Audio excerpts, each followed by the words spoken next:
You've arrived at CozySideAudio, where dreams begin with a story. Whether you're studying, journaling, or just chilling, this one's for you.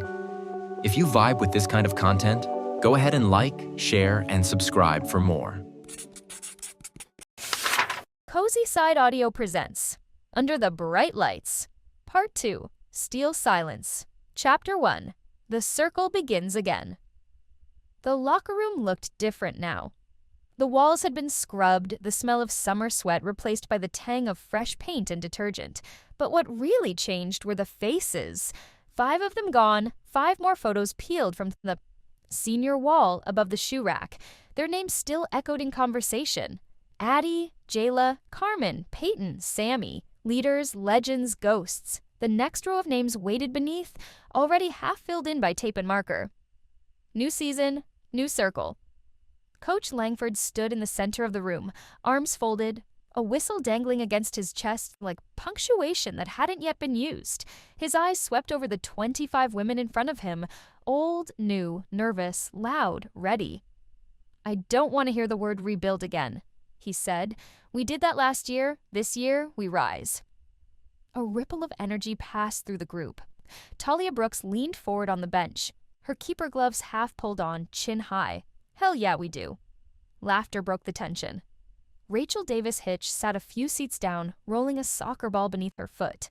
She wasn't laughing. She was humming with something else entirely, that low vibration before the storm. Her twin Laura sat cross-legged beside her, calm and deliberate, jotting notes into a small blue notebook. 2 sides of the same current. Langford began his introductions, some new, some familiar, each carrying weight in the air. "Returning seniors," he began. "The spine of this team? Brooks, Delaney, Hale, Reyes, Naylor. You've been through the fire. You know what it takes. Lead accordingly." The seniors exchanged looks, quiet acknowledgement mixed with that trace of nostalgia they'd started to feel every August since freshman year. Juniors, Osei, Montrose, Ryu. "You're the bridge. Keep it strong." Raina Osei raised her hand in a casual salute. Izzy Montrose smiled politely, her hair already tied tight. Marina Ryu grunted something like agreement from her spot near the door. Langford's gaze shifted to the cluster of sophomores, last year's freshmen who'd been thrown into the deep end and somehow stayed afloat. "Davis Hitch twins," he said, his tone softening for the first time.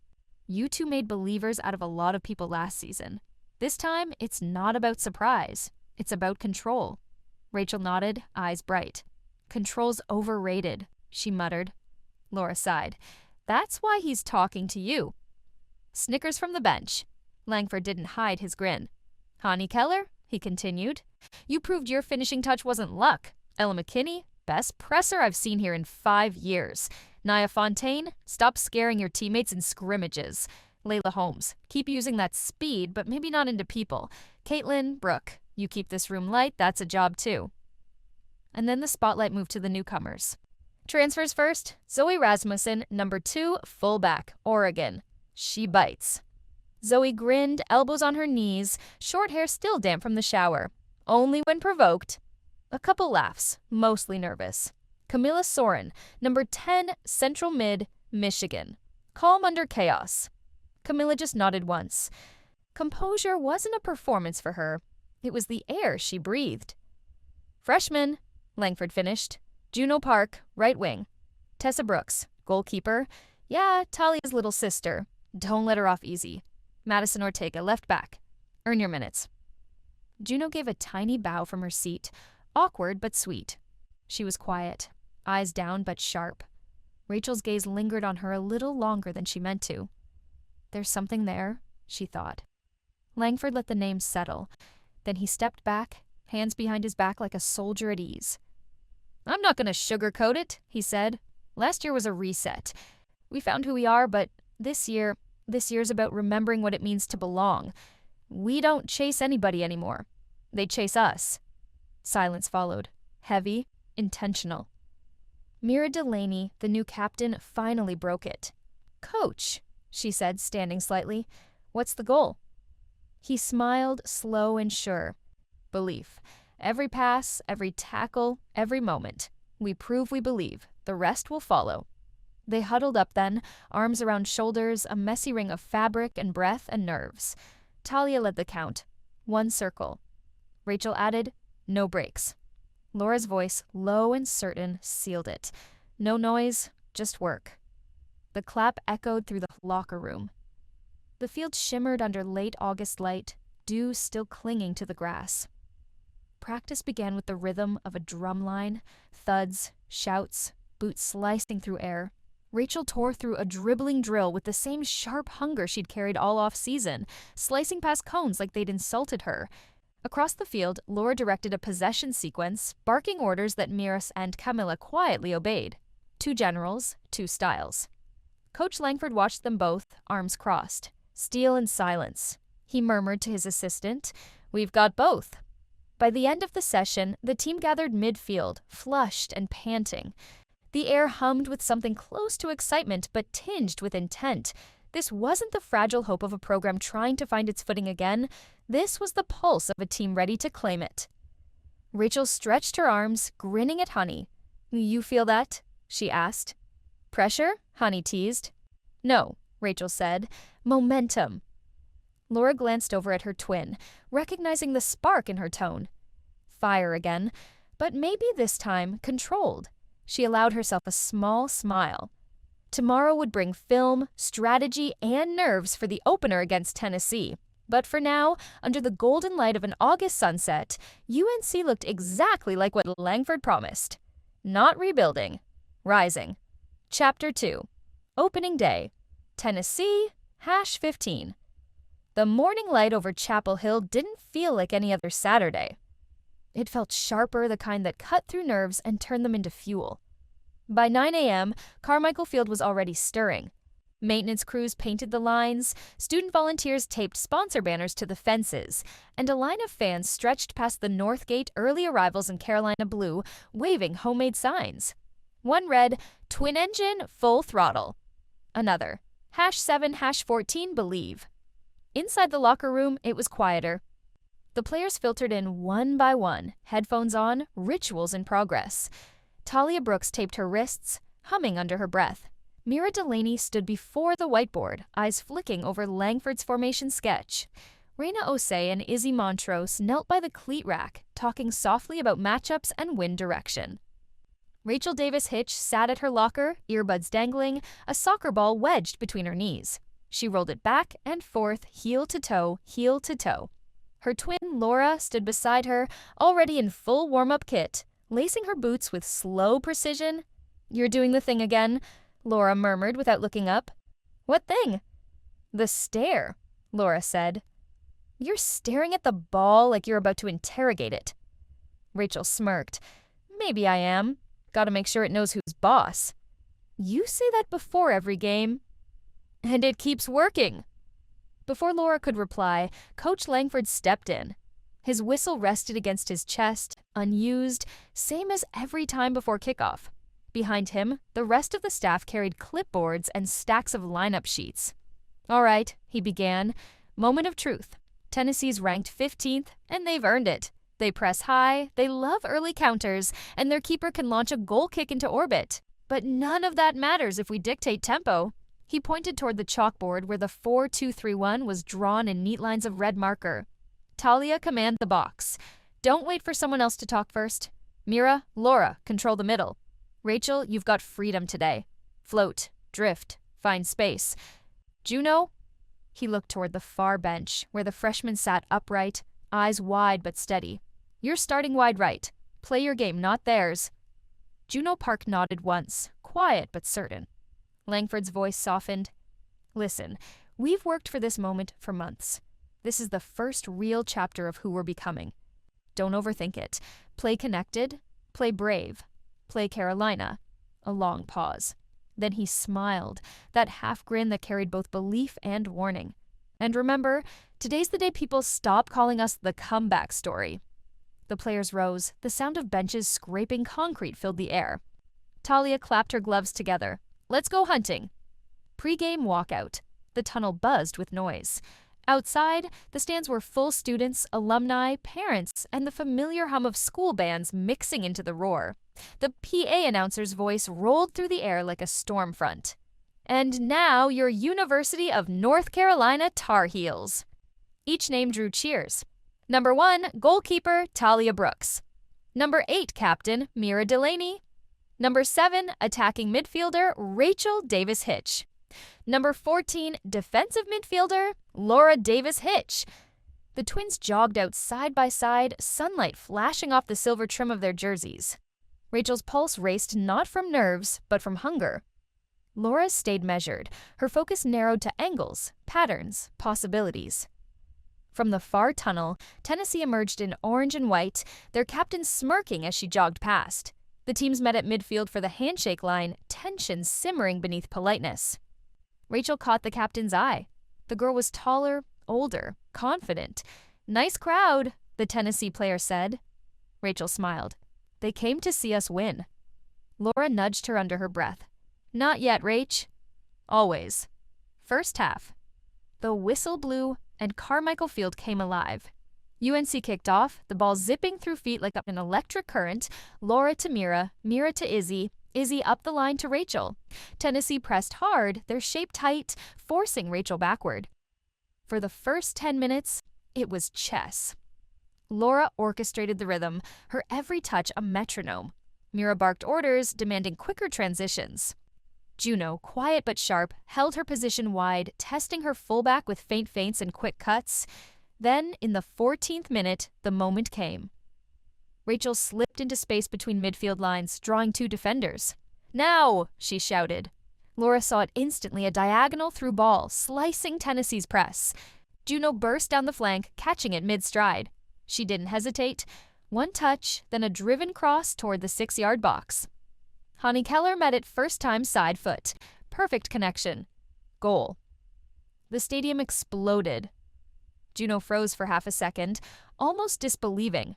Then Rachel grabbed her by the shoulders. "You just did that!" she shouted, laughing. Juno's grin broke wide, bright and breathless. Talia clapped from across the field, her gloves raised high. "That's how we start. 1-0, UNC." For 20 minutes, they held strong, organized, sharp, composed. Laura read every counter before it formed, intercepting with quiet precision.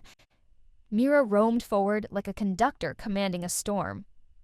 Raina and Nia looked solid in back, communicating cleanly. But Tennessee didn't crumble. In the 37th minute, a long ball dropped over the top. Raina misjudged the bounce. The Tennessee striker pounced. Talia rushed out perfect timing, but the forward chipped early. The ball arced, spinning, cruel. 1-1. The orange section of the crowd roared. Talia smacked her gloves together in frustration. "That's on me," she muttered. "No," Raina said, jogging over. "That's on us." They reset. The rest of the half was grind and grit. Yellow cards threatened, tempers simmered. Rachel nearly scored off a free kick that rattled the post. By halftime, the score still read 1-1, but the energy had changed. Halftime, Langford didn't yell. He never needed to. He just walked to the board, drew 2 arrows, and said, "We're winning this game on patience."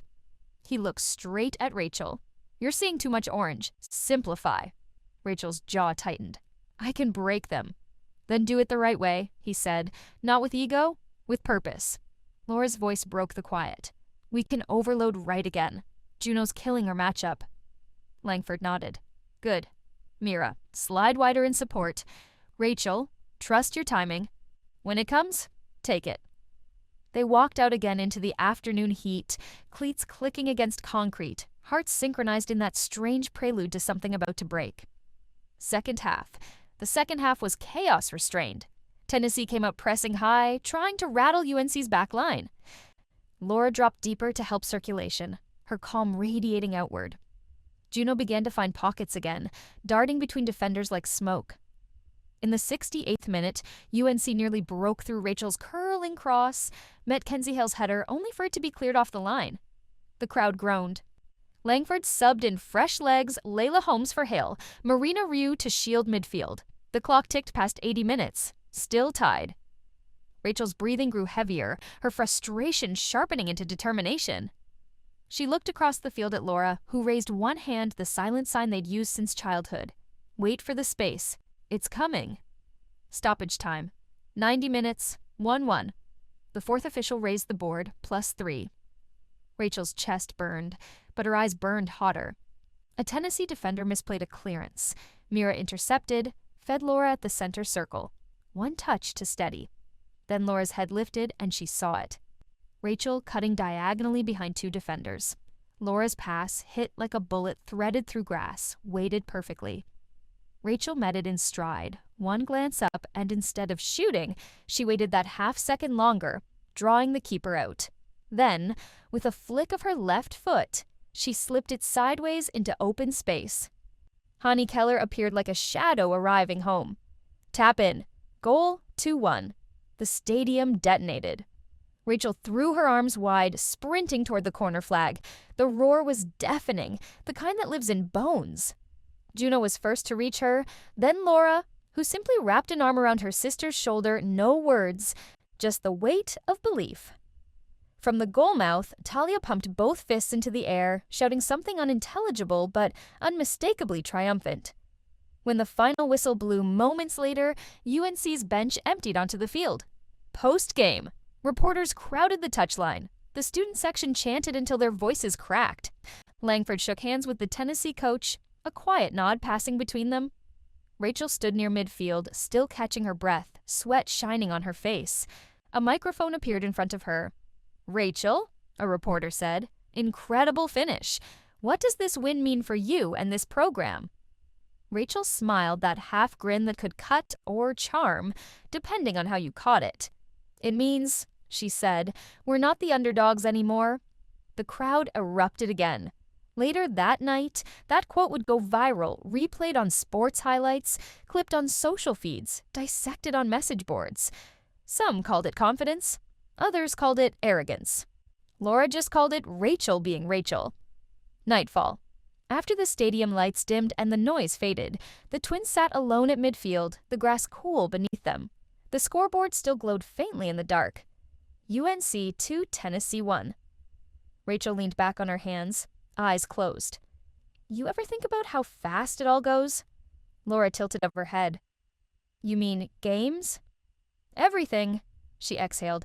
"Feels like last season was 5 minutes ago." Laura smiled faintly. "And here we are again." "Here we rise again," Rachel corrected. They sat in silence, the kind that only comes after doing something that matters.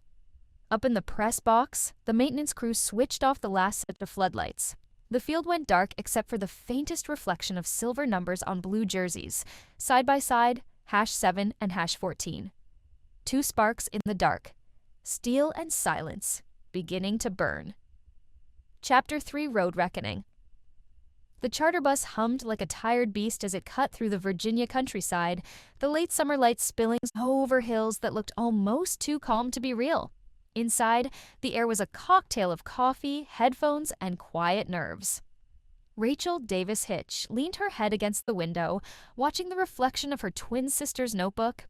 Laura was scribbling tactical notes even now, 2 hours before they'd reached Charlottesville. "You know you're not on staff, right?" Rachel teased, voice low. Laura didn't look up. "Coach Langford said their midfield double pivots play flat. If we overload their right side, Mira can pull one wide." Rachel grinned. "You actually enjoy this, don't you?" Laura finally glanced at her, eyes steady, amused. "You don't?" Rachel shrugged, tugging at her UNC jacket. "I enjoy winning. The rest's just the prelude."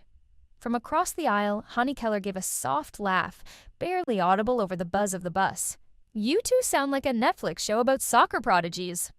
"Don't tempt the algorithm," muttered Juno Park, earbuds in but somehow still tracking every word. Talia Brooks, the senior keeper and emotional center of the team, stood up from her seat near the front. "Hey, headphones off," she called. "Langford wants to go over the lineup again before we roll in." The chatter died down instantly. Coach Langford's pregame briefings were scripture. Charlottesville Friday Night Lights. Klockner Stadium glowed gold under the setting sun. The Cavaliers band was already blaring fight songs, and the stands pulsed with orange and blue. UNC jogged out to warm up, a ripple of Carolina blue through the noise.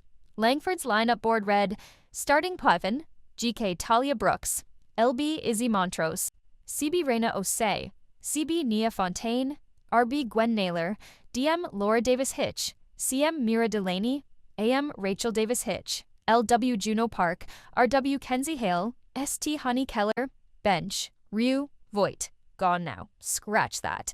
No, Callie's gone. Okay, so they'd go thinner in the midfield. The roster math hit differently this year. Talent heavy, but depth tight. Rachel bounced a ball at her feet, feeling the turf spring, the pulse of anticipation. Their 1-0 win over Tennessee had shifted everything. The energy was sharper now. Langford's voice cut through the air. All right, ladies. Virginia plays control ball. They'll try to frustrate you. Stay patient, win your moments. She pointed her marker toward Rachel. Especially you. Draw defenders, make space for Hani. We'll find the cracks. Rachel nodded. Yes, coach. The whistle blew. First half the grind. And we're underway here at Klockner Stadium, North Carolina versus Virginia. The announcer's voice buzzed over the speakers, and within seconds, the Cavaliers pressed high. Mira Delaney was swarmed in midfield, forced to drop it to Laura, who calmly pivoted and slid it wide to Izzy Montrose. Izzy, cool as ever, chipped it up the line. Juno took the touch, spun her marker, and was off, fluid, fearless. Go, go, go, Rachel shouted, sprinting into the pocket. The ball came back to her, and Rachel turned into a quick 1-2 with Hani. The shot whistled inches over the bar. Nice, Talia yelled from the back. Keep at 'em. But Virginia settled, grinding possession. Minute by minute, the tempo turned chess-like. By the 34th, their striker, number 9, tall and lethal, broke free between Reina and Nia. A looping cross came in. Header, save! Talia Brooks with the denial. The keeper's roar shook the backline. Talk! Communicate! Reina exhaled hard, tapping gloves with Nia. They both knew it. Their timing was off. Langford scribbled something on her clipboard. Halftime, 0-0. In the locker room, sweat dripped like condensation on glass. Mira stood, hands on hips. We're chasing shadows. Press higher. Nia frowned. That's how they pull you out of shape. We stay compact. Rachel cut in. We can't just let them pass us to death. They're walking through midfield. Mira shot her a look. Then press together. You're hanging high when you should be recovering. Silence. Laura's voice, soft but edged with control, broke it. We're right there. We just need better spacing. Mira, drop a half step on possession. Rachel, stay connected. Nia, talk to Reina sooner on rotations. Langford leaned forward, eyes glinting. That's the voice I want to hear. Now let's take what's ours. Second half. Chaos and steel. Virginia scored in the 52nd. A free kick, a flicked header, and a cruel bounce. Goal, Virginia? 1-0. The crowd roared. For a moment, the heels looked rattled. Passing turned frantic. Nerves jittered. But Laura slowed the rhythm, demanding the ball, directing traffic with quiet precision. Then it came. The moment.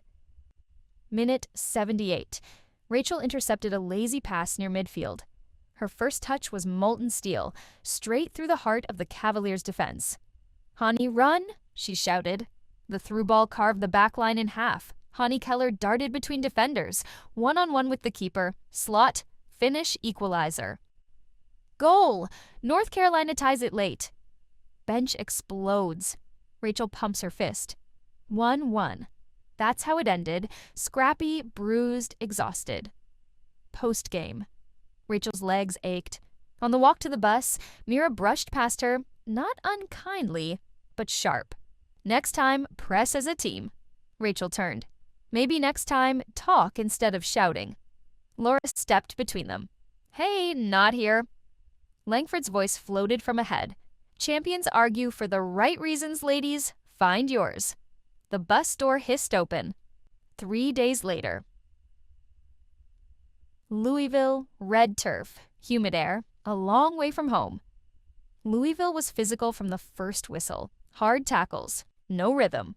By the 30th, UNC couldn't find its shape. Reina and Nia were out of sync again, and Talia's voice grew hoarse, yelling directions. Then, disaster. Minute 41. Miscommunication on a back pass. Nia thought Talia was coming. Talia thought Nia would clear. Keeper? No, you. The ball rolled, slow, cruel, across the goal line. Own goal. Louisville leads 1-0. Silence. Even the home fans hesitated before cheering. Talia's jaw clenched. We move on, she said, low. They didn't. Second half, Louisville's winger torched the flank, cutting inside to bury a second. Final 2-0. Film session. Monday morning. The locker room was dark except for the projector glow. Langford clicked through clips one by one. Freeze it! She circled the midfield spacing. This is where we lost shape. Mira leaned forward. Rachel didn't recover here. Rachel's voice was tight. Because no one called the rotation. Langford raised a hand. Enough. Watch. The next clip rolled. Reina and Nia on that fatal back pass. Laura spoke quietly. That's nerves, not communication. Langford paused. Looked at her. Explain. Laura folded her arms. We're playing like we're afraid to lose instead of excited to compete. That's not tactical. It's emotional. Langford nodded slowly. Good. She turned to the room. Champions argue for the right reasons. Figure out yours, then fix this. That night, Rachel sat in the empty bleachers after practice, sweat cooling in the twilight. The field lights were still on, humming softly. Footsteps behind her. Laura sat down, handing her a water bottle. You were right, Rachel murmured. About spacing. Laura smiled faintly. You were right about urgency. They sat in silence. Across the field, Talia was still doing extra drills with Nia, working on their timing. The sound of the ball thumping against gloves echoed like a heartbeat. Rachel looked out over the pitch. Feels like we're supposed to be more than this. Laura glanced sideways. We will be. By the time the moon climbed high, the Davis-Hitch twins had said nothing more. But in the quiet between them, a resolve began to take root. Stronger than frustration, deeper than pride. They had been humbled. Now they were awake. And the road, they both knew, was only getting harder. Chapter 4. Home Momentum. Monday morning in Chapel Hill always had that illusion of calm. The dew on the grass, the hum of cicadas, the sharp smell of freshly painted touchlines. But calm didn't last long here. Not in Langford's program. The Tar Heels were 1-1-1, a record that for most programs would sound fine. For Carolina, it was a bruise, and bruises, Langford believed, were meant to be poked. Look alive, she barked across the practice field. If you think you're tired now, you're not fit for October. Her voice cracked through the morning air as the team cycled through rondos and transition drills. Talia Brooks' voice echoed from the back, fiery as always. Press higher, Blue, let's go. Rachel Davis-Hitch darted through the middle cone, closing down a pass from Mira Delaney, who smirked and one-touched it away. Nice try, superstar, Mira teased. Rachel grinned. Don't tempt me, Captain. The tension from the road trip had turned it into something sharper, more focused. Langford could feel it, a hum under the surface. The players had argued, aired their frustrations, and now the wounds were starting to scab into something stronger. The upcoming homestand against Wake Forest and Miami would test whether the new Carolina identity, equal parts swagger and discipline, was real or just noise. Friday night Wake Forest, Dorrance Field, Chapel Hill. The stands shimmered with Carolina blue. Students packed the rails, waving flags, chanting songs they half remembered from the men's team. Here come your Tar Heels, the announcer's voice boomed. The lights flared and the team sprinted out together, arm in arm, the air electric. Starting Kun flashed on the screen. GK Talia Brooks, LB Izzy Montrose, CB Reina Osei, CB Nia Fontaine, RB Gwen Naylor, DM Laura Davis-Hitch, CM Mira Delaney, C, AM Rachel Davis-Hitch, LW Juno Park, RW Kenzie Hale, ST Honey Keller. The Wake players looked uneasy during the handshake line. You could tell they saw the glint in the Heels' eyes. Langford clapped once. We control tempo tonight. We dictate. Rachel whispered to Laura at kickoff, let's make them chase ghosts. Kickoff first half. UNC opened with authority. Passes snapped, the rhythm pure. Laura and Mira worked the center triangle like a practiced illusion, drawing Wake's midfield into traps. Minute 12. Rachel took a sharp turn just outside the box and sent a diagonal ball into space. Juno Park ghosted behind the right back, touching it once before whipping across. Honey Keller met it near post. Bang! Goal, North Carolina! Dorrance Field exploded. Honey didn't even celebrate much, just a small nod like she expected it. Talia yelled from midfield, "That's how we start, baby." Langford allowed herself the faintest smile. Wake Forest tried to respond, but UNC was suffocating. Every clearance found a blue shirt. Laura's calm anchoring turned defense into rhythm. Izzy Montrose quietly dominated her flank, reading plays 2 seconds ahead. Minute 32. Rachel again. Flicked it through traffic to Kenzie Hale, who spun off her defender and ripped one low. Deflection. Corner. "Rachel, take it!" Mira called. She jogged over, raised her arm, signal one. The ball curled into chaos, bouncing twice before Reina Osei charged in and hammered it home. 2-0. From the press box, Reina Osei, the junior center back from Georgia, her first goal of the season. By halftime, Wake looked broken. Halftime locker room, Langford didn't raise her voice. That's how you knew she was pleased. "This is who we are," she said evenly. "Disciplined, relentless. If you want to make teams fear Chapel Hill again, this is the standard." Rachel leaned against the wall, towel around her neck. Laura beside her, nodding quietly. Mira cracked a grin. "Let's finish it." Second half statement win. Wake Forest managed a half chance early on, a looping header, but Talia tipped it over. "Not tonight," she roared. By the 60th, Langford rotated in Ella McKinney on the left wing. Small frame but pure spark plug energy, her pressing forced 2 turnovers in 5 minutes. In the 68th, she stole a pass near the sideline, slipped it to Rachel, who danced past a defender and threaded it to Juno. Touch, cross, Hani again. Goal! North Carolina makes it 3-0. When the whistle blew, the scoreboard glowed like a promise. Langford's post-game quote said it all. This was a Carolina performance. Rachel's response, grinning as cameras surrounded her. "Told you, we're not underdogs anymore." Her words rippled through social media within minutes. Sunday afternoon, Miami. Hot, humid, early kickoff. Carolina could have been sluggish, but they weren't. From the first minute, it was clear. They were riding a wave. Juno Park was electric again. Her dribbling hypnotized Miami's left back. The freshman wasn't just fitting in. She was altering geometry. Minute 14. Mira fed Laura, who spotted Rachel drifting inside. One laser pass later, Rachel was gliding toward the box. She cut right, then fed Juno overlapping. The cross zipped low. Deflection. Kenzie Hale pounced. Goal! Kenzie Hale with the finish. 1-0. The bench roared. Caitlin Rousseau, the backup keeper, jumped up screaming. Even stoic Gwen Naylor cracked a grin. Carolina pressed relentlessly. Marina Rue subbed in to break up play, snarling in tackles like a midfield bulldog. Every possession Miami tried to string together met a blue wall. Minute 39. Rachel drew a foul 25 yards out. Mira stood over it. 2 steps. Curl. Off the bar. No, it's in. 2-0. The roar from the stands felt like it could shake South Campus. Miami clawed one back in the 64th. A header off a corner, but it barely dented the vibe.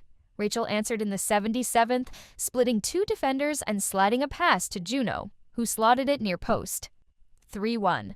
When the whistle blew, the Tar Heels jogged back to midfield, hands high. Post-game locker room. Joy. Music thumped through the speakers.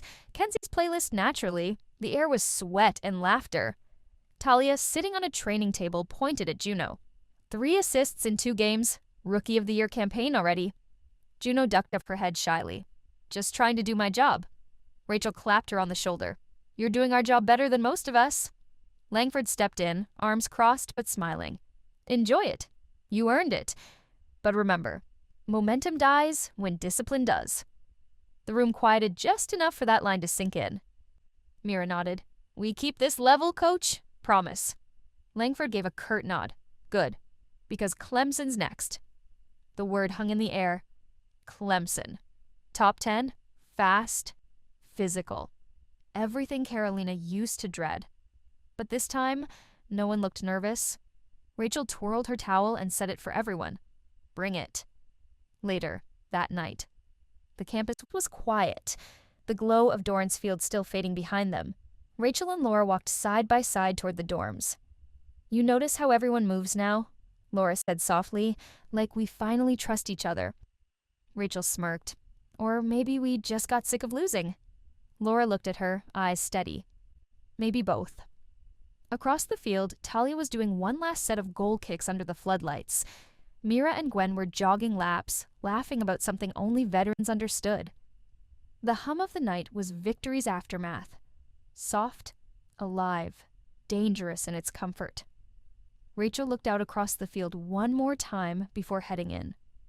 2 wins, 6 goals, no doubt. Momentum wasn't a feeling anymore. It was a fact. Chapter 5. Smoke and Fire. Rain had stalked Chapel Hill all morning, soft and uncommitted, the kind that whispered instead of fell. The clouds hung low and gray, and the lights of Dorrance Field glowed like halos against the mist. It was the kind of weather Carolina soccer thrived in: the slick turf, the smell of wet grass, the hum of expectation before something violent and beautiful.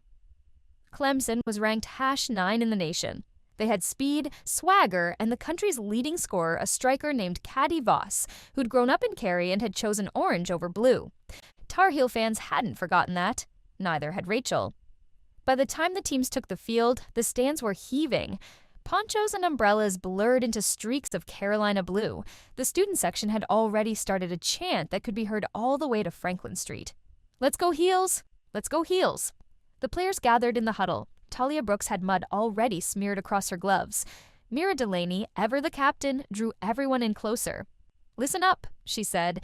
"This is where we prove it wasn't just a good weekend. Wake Miami, those were steps. Clemson's the wall. Let's climb it." Rachel's pulse was quick and electric. Across the circle, she caught Laura's calm gaze, grounding, steady, like gravity itself. Langford's voice cut through from the sideline. "Stay sharp. Stay composed. You don't win this game in 10 minutes. You win it in 90. And yet Rachel's body wanted to move now, to tear into it. The whistle blew. Kick-off first half. Clemson came out swinging. Fast, direct, unapologetic. Their wingers darted behind UNC's backline, testing Reyna and Naya early. Minute 6. Voss took a touch inside the box, fired low. Talia Brooks dove right, fingertips pushing it wide. "Let's go!" Talia screamed, pounding the ground. UNC's response came quick. Laura picked up the second ball, spreading play wide to Izzy Montrose, who cut inside and found Rachel between the lines. Rachel spun, one touch, then another. She spotted Juno Park making a diagonal run and threaded the pass between 2 defenders. Juno's shot skimmed wide. "Keep it," Langford yelled. "Make them chase shadows." The rhythm grew physical. Every duel ended in a shove, a shoulder, a little bit of edge. Clemson played dirty little kicks off the ball, elbows and aerials. Rachel, who fed off chaos, didn't mind. Minute 21. A Clemson defender clipped her ankle. Rachel fell, rolled, popped right back up, and glared. "Cheap," she muttered. "Play," Langford barked from the sideline. Rachel brushed mud off her thigh, then smiled. "Oh, I'm playing." 2 minutes later, she skinned the same defender down the right flank and drew a yellow. The crowd roared. The energy flipped. Minute 34. The spark. Laura settled a long clearance and pinged a diagonal ball to Rachel, who chest-trapped and drove forward. Clemson's captain lunged in late stud showing. Rachel went down hard. The whistle shrieked. Foul. Rachel sprang to her feet, eyes burning. She stepped into the Clemson player's space, jaw tight. "You're gonna have to do better than that." The Clemson captain smirked. "We're just getting started." Before it could escalate, Laura was there, hand on Rachel's shoulder. "Hey," she said softly, "walk away." Rachel didn't. Not right away. But she did take a step back. Laura met her eyes. "Don't give them what they want." Rachel exhaled, tension vibrating under her skin. "Fine," she muttered. "Then I'll give them goals." Langford, watching from the sideline, didn't say a word, just crossed her arms. Minute 42, Clemson goal. It came against the run of play. A deflection, a scramble in the box, and Voss pounced. 0-1. The Clemson bench erupted. Their striker jogged back, finger to her lips toward the student section. Talia slammed the ball into the turf. "That's on us," she yelled. "Next one's ours." Rachel looked toward the scoreboard. 0-1. Not for long. Halftime, the fire builds. The locker room smelled of wet turf and frustration. Rachel sat on the bench, bouncing her knee, silent. Langford stood at the whiteboard. They're playing on your emotions, she said evenly, so stop giving them free rent. Mira crossed her arms. We're fine. We're just rushing. Need one calm pass before we go forward. Laura nodded. We've got the right ideas. Just need to breathe. Rachel looked up. Breathing doesn't score goals. Laura didn't flinch. Neither does losing your head. That cut through. Rachel nodded once. Quiet now. Langford drew an arrow on the board. Second half, we own the middle. Rachel, I want you pushing higher. Mira, feed the gaps. Laura, you're the anchor. Keep everyone balanced. She capped the marker. You know what's at stake. You know who you are. Second half smoke. The rain eased, but the field was slick as glass. Minute 55. Mira launched a cross-field switch to Kenzie Hale. Kenzie controlled with one touch, cut inside, and curled a shot just over the bar. Closer, Langford shouted. Clemson grew chippy again, their left back tugging Juno's jersey, their midfield double-teaming Rachel. Minute 63. Rachel got fouled again, and this time she snapped. Hey, you gonna call any of these? She shouted at the ref. Yellow card. The stadium booed. Langford pressed her hands to her face. Laura ran over, lowering her voice so only Rachel could hear. You're letting them write the story. You want to win, right? Rachel glared at her. Of course. Then start playing like it. For a moment, silence. Then Rachel took a deep breath and turned toward the ball. Minute 71. The smoke clears. UNC's possession had rhythm again. Triangles forming, movement returning. Mira and Laura were conducting traffic, steady and unhurried. Rachel began drifting wide, pulling defenders out. Juno darted inside. The movement was poetry again. Minute 74. Laura intercepted a clearance, turned and split two lines with a perfect pass to Rachel. Rachel didn't hesitate one touch, then another, and slid a low cross across the face of goal. Hani Keller was there. Tap in. Goal, North Carolina. The sound was deafening. Rachel didn't celebrate wildly this time. She just turned toward the Clemson bench and smirked. Laura ran up, bumping shoulders with her. That's what I meant, she said. Rachel grinned. Guess you were right. Minute 84. The fire ignites. Clemson was rattled now. UNC pressed higher, feeding on energy. Kenzie Hill hunted down a pass, won a throw-in deep in enemy territory. Izzy Montrose took it quickly to Rachel, who flicked it to Mira. One touch, back to Rachel. The Clemson defense collapsed.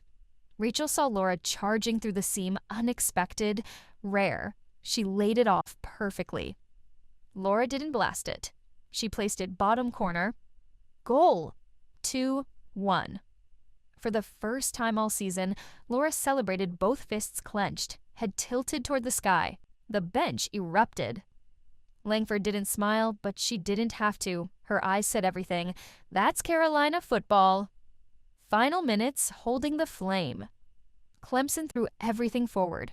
Crosses, long balls, chaos. But UNC didn't bend. Raina Osi cleared two headers. Nia Fontaine blocked a shot with her chest. Talia made a fingertip save in stoppage time that had the crowd roaring her name. When the whistle finally blew, Rachel fell to her knees, soaked and grinning. Laura jogged over, offering a hand up. Told you we'd win it in 90, Laura said. Rachel laughed. Next time let's make it 85. Post-game media storm. Reporters swarmed Rachel first. That assist that passed to Honey, was that something you practiced or improvised? Rachel smirked. We don't practice chaos, we just live in it. Another question. You seemed fired up out there. Some thought maybe too fired up. She tilted her head, rain still dripping from her hair. Passion wins games. Fear doesn't. Laura stood off to the side, watching. She couldn't deny it. Her sister was lightning. Dangerous, unpredictable, but necessary.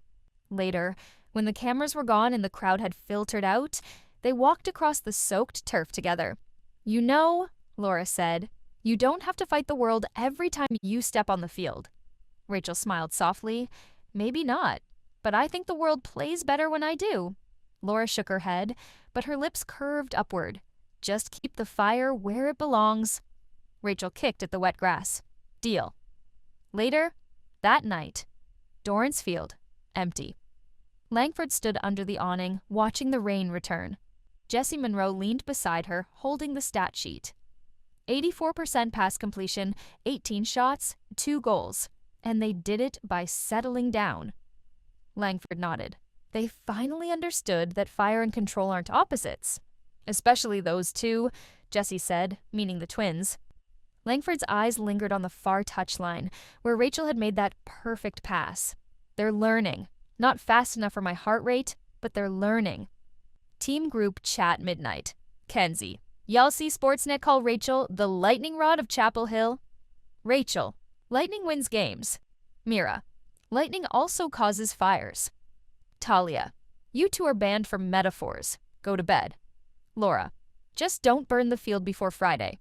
Rachel. No promises. By the next morning, Rachel's quote, "Passion wins games. Fear doesn't," was plastered all over social media. Carolina Soccer's official page shared it with the caption, "Fire meets focus. The Tar Heels are back."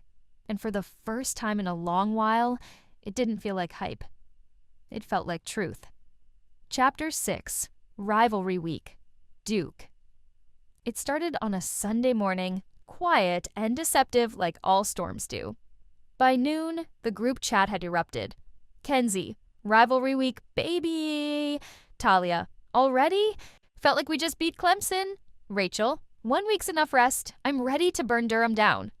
Laura, you can't burn a city that's already hell. Izzy. Mira.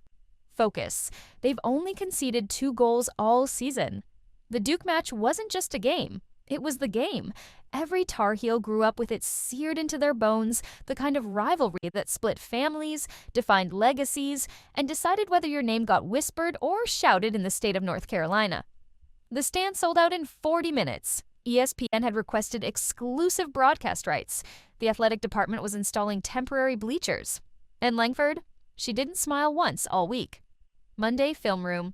The players filed into the meeting room. The screen showed Duke's last game against Virginia Tech, a methodical 3-0. Langford stood at the front, remote in hand. You want to know how Duke wins games? Control? She clicked the remote. Duke's midfield triangle shifted across the screen in perfect symmetry. They compress space, they wait for impatience. You'll want to press, but they'll bait you. Then they counter with speed. Pause. Click.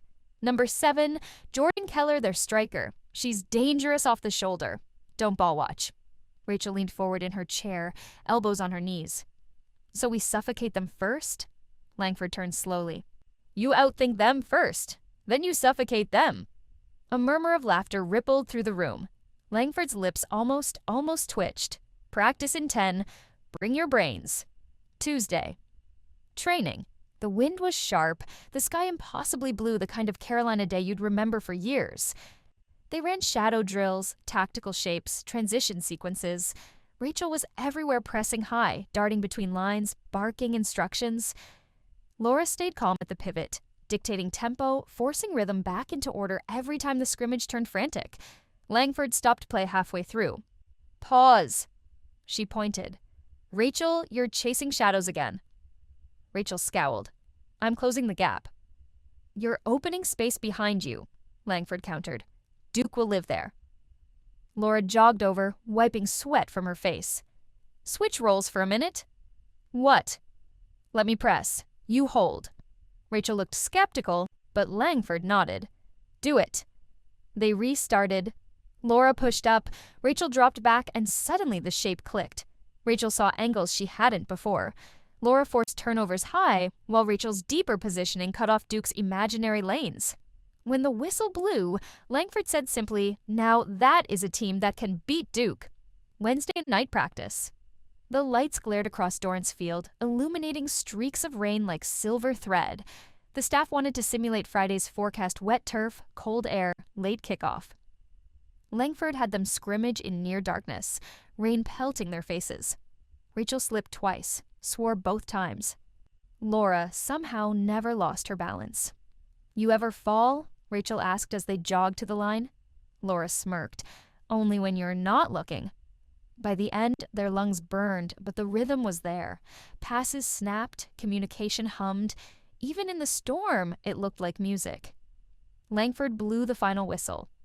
Go home. Hydrate and sleep. I need you alive. Rachel threw an arm around Laura as they walked off. You nervous? No, Laura said. You? Terrified, Rachel admitted, smiling. Laura nodded. Good. Means you care.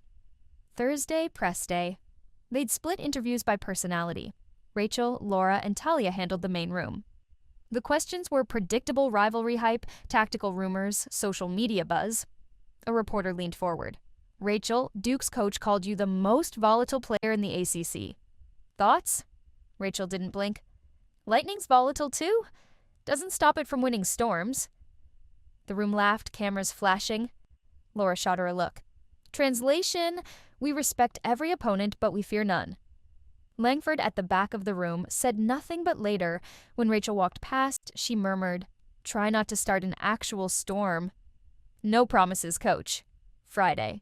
Game day. Every locker was lined with a Carolina blue towel and a card that read, Fight for every inch. Play for every name that came before you. Rachel's hands trembled when she tied her cleats. She looked across the room. Laura was calm, earbuds in, tapping her fingers against her thigh to a rhythm only she knew. Langford's pregame talk was short. This isn't about rankings. It's about identity. Duke doesn't hate you because you're good. They hate you because you remind them they'll never be us. The room exhaled as one. Go make sure they remember. Kickoff first half. The noise was deafening drums, chants, horns. Duke wore white, Carolina wore home blues. Minute 4, Duke nearly scored off a deflection. Talia saved with her thigh. Minute 7, Rachel got chopped down in midfield. Foul, but no card. Minute 11, Laura threaded a diagonal to Juno, who almost got through. The game was chess with fists. Every tackle had meaning. Every pass was a dare. By the 25th minute, both teams had traded warnings.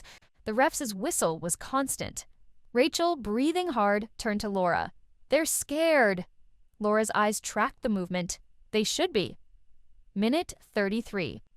Flashpoint. Rachel picked up a loose ball and drove straight through midfield. A Duke defender lunged late. Studs up. Rachel went down hard. The whistle screamed. Yellow card. Rachel popped up, fury radiating. The Duke player smirked. Still talking? Rachel spat. Still diving? Came the reply. Rachel stepped forward, but Laura's hand clamped around her arm. Not now, Laura said sharply. Make them pay with football. For once, Rachel listened. Minute 40. The breakthrough. UNC built through the middle. Mira to Laura, Laura to Rachel, Rachel to Kenzie. Kenzie cut inside, faked a shot, then slipped it back to Rachel. Rachel struck from 20 yards, curling precise. Top corner. 1-0. The stadium exploded. Rachel sprinted toward the corner flag, sliding to her knees as the stand shook. From the sideline, Langford shouted, "Stay focused!" But for a heartbeat, all anyone could hear was the storm of joy. Halftime locker room heat. Rachel was grinning, breathless. You see that? Upper 90, baby! Langford held up a finger. You see the 10 times before that when you nearly lost possession? Rachel opened her mouth, then shut it. Laura intervened. She's right. We're not done. Langford nodded. Exactly. You've hurt them. Now break them. Second half. Pressure cooker. Duke came out swinging. More direct, more aggressive. Minute 52. Keller broke free. Shot. Crossbar. Talia punched clear. Minute 58. Laura slid in for a perfect tackle that sent the ball spiraling into the stands. The crowd roared her name. Minute 66. Rachel sprinted 50 yards on a counterattack, beat 2 defenders, and forced a corner. By 75 minutes, both teams were gasping. Minute 79. The equalizer. Duke got a free kick on the edge of the box. Keller curled it over the wall. Goal. 1-1. The Duke bench leapt. Their fans, small but loud, screamed themselves hoarse. Talia kicked the post in frustration. Rachel turned toward Laura. We're not losing to them. Laura nodded once. Then let's go get it back. Minute 87. The rivalry lives. UNC pressed high Mira, driving forward, Izzy overlapping, the whole field tilting blue. Rachel found herself wide right, exhausted but relentless. She drove past her marker, slipped inside, and fired across into the box. Laura met it headfirst. Goal. 2-1. The stadium became thunder. Rachel grabbed Laura around the waist, screaming, "You did it! You did it!" Laura just smiled. "We did." Full-time aftermath. When the whistle blew, it wasn't relief, it was release. The players collapsed in joy. Fans stormed the edge of the stands, waving flags and banners. Langford allowed herself one small smile. As the Twins hugged, drenched in rain and sweat, the scoreboard burned bright. UNC 2, Duke 1. On social media, the highlight clip trended in minutes: Laura's header, Rachel's assist, Langford's fist pump. The caption read, "Carolina Blue runs deeper than rivalry." Post-game interview. A reporter leaned in. "Rachel, how does this one feel?" Rachel grinned. "Like oxygen, like fire, like we just reminded Duke what color the sky really is." "And for you, Laura?" Laura's answer was quieter but stronger. "Winning's nice, but beating them, that's heritage." Later, Franklin Street. The players met up downtown, disguised under hoodies and baseball caps. Students were still honking car horns, singing fight songs. Kenzie raised a cup of the soda to blue skies and broken streaks. They all cheered. Rachel caught Laura's gaze. "You know this doesn't stop, right?" Laura smirked. "I'm counting on it." Midnight back at Dorrance Field. The stadium was empty again, lights off, the grass glistening with leftover rain. Rachel wandered out alone, headphones around her neck. The scoreboard still glowed faintly 2-1. She whispered to no one. Smoke, fire, and rivalry. Behind her, a voice said, "You're here too?" Laura stepped out of the tunnel, arms crossed. Rachel shrugged. "Just wanted to see it one more time." Laura joined her at the center circle. For a long moment, neither spoke. Finally, Laura said, "Next week's Florida State." Rachel grinned. "Good. Let him bring the storm. We've got fire." They stood there as the wind swept across the field, twin silhouettes in blue. Rivalry won. Season alive, hearts still burning. Chapter 7. Afterglow Shadows. The Sunday air was heavy with victory and hangover. Not the kind that came from alcohol. Coach Langford would never allow that, but from adrenaline. From the kind of game that left your heart sore and your legs on fire for days. Duke had fallen 3-1, and Carolina had played their cleanest, fiercest football of the year. For Rachel and Laura Davis Hitch, it had been their first time truly feeling like they owned the field together, two halves of one rhythm. But as Sunday rolled in and the echoes of cheering faded, they were already slipping into their old patterns, one twin chasing the glow, the other shadowing its cost. In the film room, Rachel lounged back in her chair, earbuds dangling, watching her highlight reel on repeat. That back heel assist to Kenzie held perfection. She'd felt the entire crowd rise with it, like the whole night was wired to her heartbeat. Across the room, Laura was already 2 pages deep in her match notes, her handwriting tight and neat. "You didn't press back on minute 47, she said without looking up. "You drifted high instead of recovering to cover the 6th space. If Duke had switched quicker, we were toast." Rachel rolled her eyes. "We didn't get switched on, that's the point." "That's luck," Laura said. "You want to make it habit or highlight." The words hit harder than Laura meant. Rachel's smirk faltered. "Whatever," Rachel muttered. Coach didn't say anything. Coach shouldn't have to. They sat in silence after that, the hum of the projector filling the space. Later, at the training complex, the team filtered in for recovery. Talia Brooks was still ribbed up, barking jokes through the soreness. Kenzie was already plotting her next TikTok recap. But the room quieted when Coach Langford walked in, calm, crisp, eyes sharp even behind her glasses. "You've earned a day off," she said. "Use it wisely. Then we reset. Duke was emotional. Virginia Tech will be ruthless." When the team dispersed, Langford caught the twins on their way out. "Rachel, that pass was brave," she said. "Keep that courage. It opens games."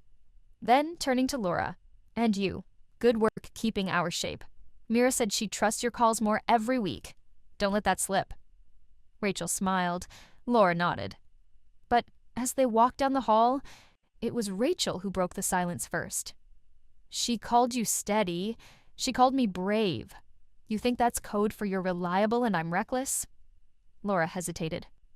Maybe it's code for she needs both. Rachel didn't respond.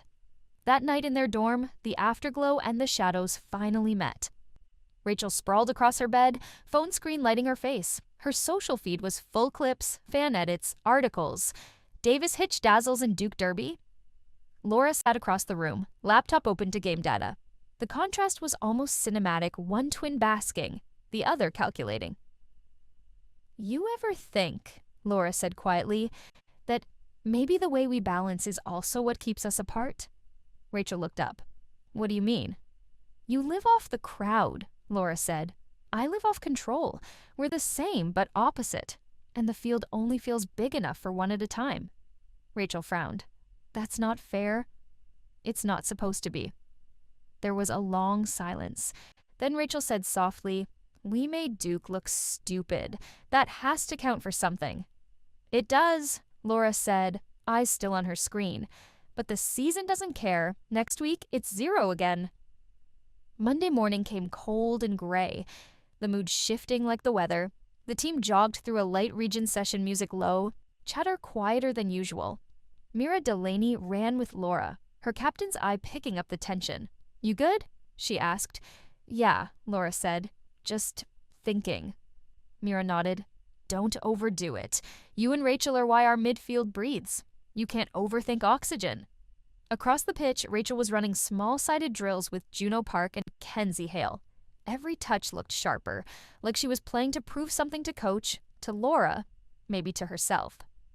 Coach Langford watched from the sideline, speaking quietly to assistant coach Jessie Monroe. See the twins? She asked. Monroe nodded. Rachel's attacking every space like it owes her something. Laura's reading 2 moves ahead. But they're playing apart, not through each other. Langford's eyes narrowed. Then that's the next evolution. They're good individually. I need them to be inevitable together. That afternoon, the twins met again in the film room, unplanned this time. Laura had her laptop out, Rachel still sweaty from drills. They sat in silence for a minute before Rachel broke it. I rewatched the second half, Rachel said. You were right. My press was lazy. Laura looked up, surprised. I wasn't trying to dig at you. I know, Rachel said. You were right. I just hate that you're always right. Laura smiled for the first time all day. Then prove me wrong on Thursday. Rachel grinned, bumping her shoulder. Deal. That night, the twins walked back from the training grounds under the flickering lights of South Road. The campus was quiet, the echoes of the Duke game finally fading for good. I don't want to lose that feeling, Rachel said softly. When the crowd goes up and everything just clicks, feels like breathing fire. Laura nodded. Then I'll make sure you don't burn out. They both laughed, tired, sincere, the kind of laugh that felt earned. The glow from the stadium in the distance cast long shadows across the sidewalk. The afterglow was fading, but for the Davis Hitch twins, those shadows weren't fear anymore. They were focus. The kind you could build a championship from. Chapter 8. The Lesson.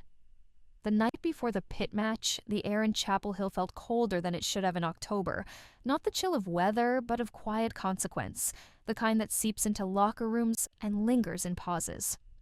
Rachel Davis Hitch sat alone in the film room, hoodie up, watching grainy clips of Pitt's low block on loop. Over and over again, the same banks of 5, the same smothering midfield. It wasn't pretty football, it was survival football, the kind of game where chaos could undo even the most talented sides.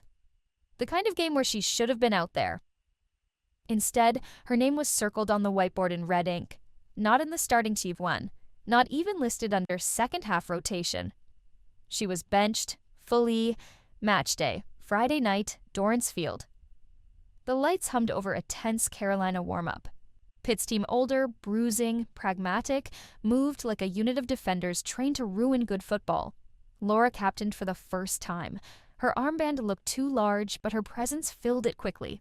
As the team huddled pre-game, her voice was soft but sure. Doesn't matter what they try to stop. We play our game, our way, one pass, one press at a time.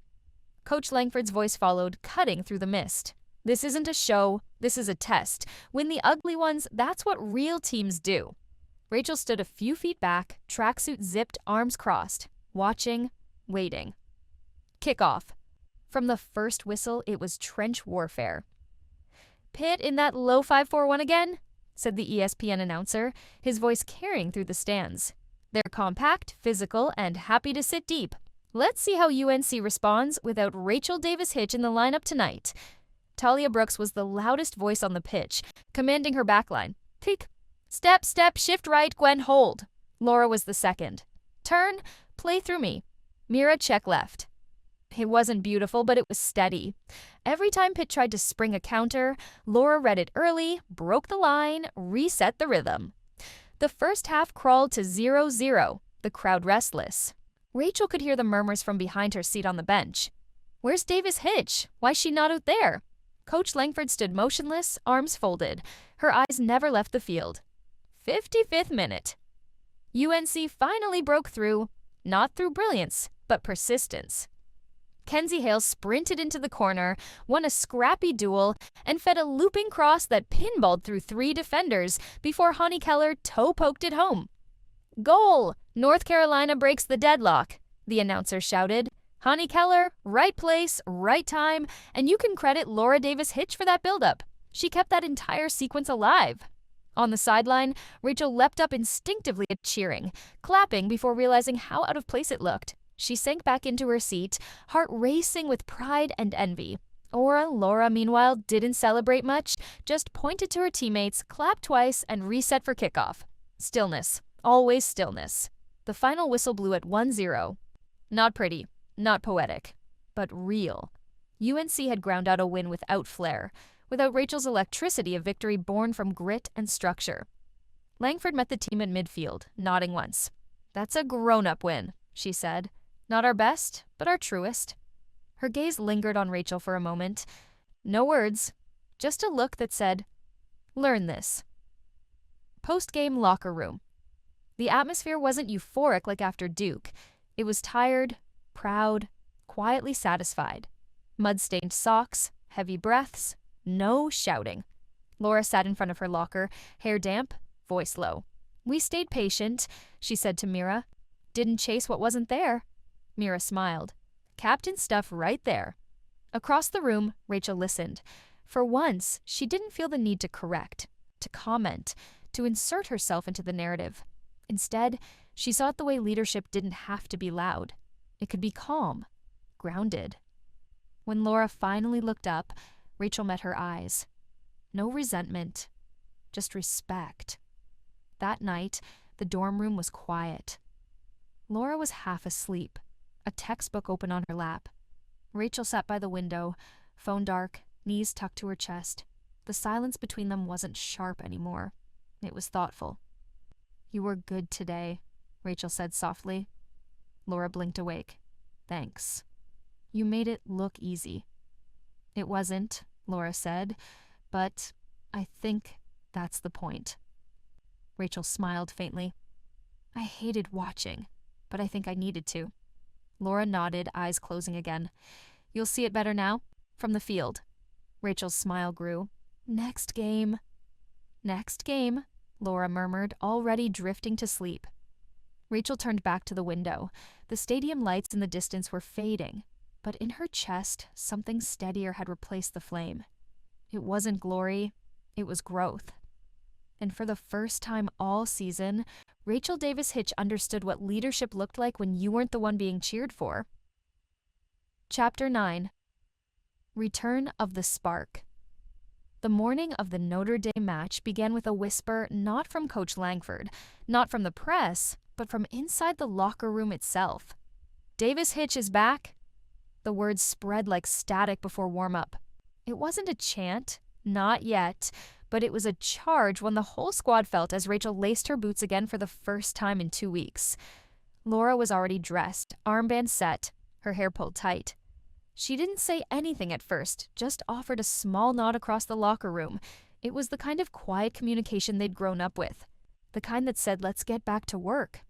The speakers buzzed with a playlist Mira had picked, a steady mix of energy and calm, Old Carolina blue-tinted light filtered through the locker room windows, painting everything in that soft, cold tone that made it feel like something serious was about to start. Coach Langford entered with her clipboard and a rare smile. 11 strong? She said simply. Back to our rhythm. Then she paused, her gaze flicking to Rachel. Earn it. Don't prove it, earn it. Rachel nodded, swallowing hard. Yes, coach. Kickoff, Dorrance Field, packed house. The air was different tonight, electric. Alive. The stands were full, the crowd restless with hope. Notre Dame came in ranked 12th in the nation, unbeaten in 6 straight. They were clinical and organized, a chess team disguised as a soccer squad. The announcer's voice crackled over the loudspeakers. Back in the lineup tonight, number 7, Rachel Davis-Hitch, the sophomore winger who's become the emotional core of this Tar Heel side.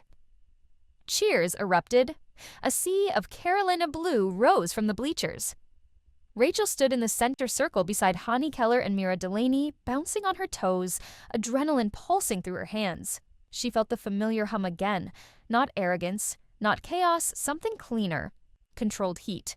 This is who I am. The whistle blew. First half. Notre Dame pressed high, a tactical trap, forcing UNC's defenders to play out under fire. Marina, drop in. Raina, step left. Laura barked, scanning the angles. The Irish swarmed early, cutting off Mira's passing lanes, smothering possession. UNC weathered it with patience, playing short triangles in their own half until Laura broke pressure with a diagonal switch. Here we go, Kenzie Hale shouted, sprinting up the flank. Rachel took her first touch in weeks crisp, perfect, then accelerated past her mark, drawing gasps from the crowd. She slipped a pass through the line to Juno Park, who flicked it back instantly. One-touch poetry. The rhythm was back. UNC moved like a living thing again, controlled, ruthless, alive. 22nd minute. Free kick, 28 yards out, Rachel over the ball. Langford yelled from the touchline, hit it clean. Rachel took 3 steps, struck with her right foot a whip of motion, the ball curling viciously around the wall. Goal! The announcer's voice cracked through the speakers. Davis-Hitch with a stunner. UNC takes the lead, 1-0. The crowd exploded. Rachel froze for a heartbeat, staring at the spinning ball now resting in the side netting, then let out a roar that wasn't pride, but release. Laura sprinted to her first, arms wrapping her twin in a crushing hug. Welcome back, Rachel grinned. Told you I'd see it better. Notre Dame tried to retaliate. They nearly equalized through a looping cross in the 36th, but Talia Brooks punched it clear with authority. Mine, she shouted, voice slicing through the noise. Raina Osei won the next aerial duel. Nia Fontaine cleared the second ball. UNC were alive, urgent, and composed. At halftime, it was 1-0. Locker room, halftime, Hazel Langford didn't pace. She stood still, letting them feel the silence before speaking. That's the best half of football you've played this year, she said. Why? No one answered. She pointed to the twins. Because fire and silence finally learned to live together. Rachel and Laura exchanged a look, the kind that meant she's right and she knows it. Now, Langford continued, finish the damn job. Second half. Notre Dame came out sharper, angrier. They pressed higher, played riskier, and it worked. A stray pass from Marina Ryu in the 57th led to a counterattack and a deflected equalizer. Goal Notre Dame 1-1. The crowd groaned, UNC reset. But something in Rachel clicked, not panic purpose. Let's go again, she shouted, clapping her hands as she sprinted back to the circle. We're not done. Laura watched her, quietly proud. The swagger was back, but this time it had direction. 62nd minute. Rachel received a pass from Mira just beyond midfield. A Notre Dame defender lunged. Rachel flicked the ball over her boot, spun, and drove down the wing. Here she comes again, the announcer cried. She looked up once, saw Juno streaking inside, and sent a laser across the box. Juno met it with a one-touch finish. Goal! UNC retakes the lead, 2-1. And it's the connection we've talked about all season. Davis-Hitch to Park. Lightning fast. Absolutely clinical. Rachel didn't celebrate this time. She just pointed to Juno, then tapped her own chest twice, mouthing, "We build." Final stretch. Notre Dame kept pressing. The Tar Heels dug deep. Laura dropped deeper into the line, acting like a third center back. Every time possession broke, she was there intercepting, calming, recycling. Mira's legs were gone by the 80th, but her brain kept firing. Hold shape, don't dive in. UNC weathered storm after storm until finally the 87th minute arrived, and Rachel, still sprinting, still hungry, pounced on a loose ball near midfield. She surged forward again, defenders trailing.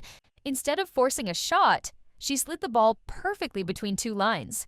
Hani Keller took one touch, one strike goal.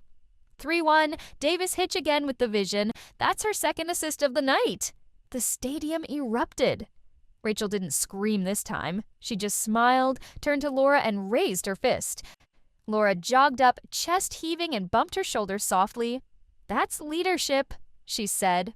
Rachel nodded. "Feels different now?" "Yeah," Laura said. "That's because it's real." Full-time, UNC 3 Notre Dame 1. The crowd stayed after the whistle, chanting the names of both Davis Hitch twins. "Rachel Laura! Rachel Laura!" Coach Langford met them on the field. She didn't say much, just clapped once, smiled, and said, "That's Carolina football."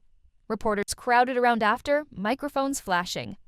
Rachel, still catching her breath, smiled into one of them. "We're not the underdogs anymore," she said. "We're the ones other teams have to chase." The quote was on every sports feed within hours. Clips of her goal flooded social media. The call "Goal Davis Hitch with a stunner" looped on highlight reels across the ACC. But what mattered most wasn't online. It was the moment afterward, back in the tunnel, when Laura caught Rachel's shoulder and said quietly, "Don't lose yourself in the noise." Rachel looked at her twin, sweat dripping down her temples, eyes burning but steady. "I won't," she said. "Not this time." Laura smiled. "Good, because we're just getting started."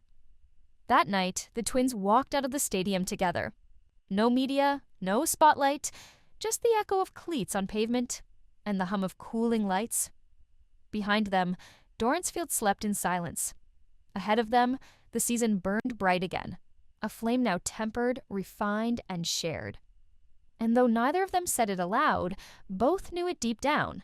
The spark was back. But this time, it belonged to both of them. Chapter 10. Senior Night. The sky over Dorransfield glowed in that deep Carolina dusk purple melting into blue.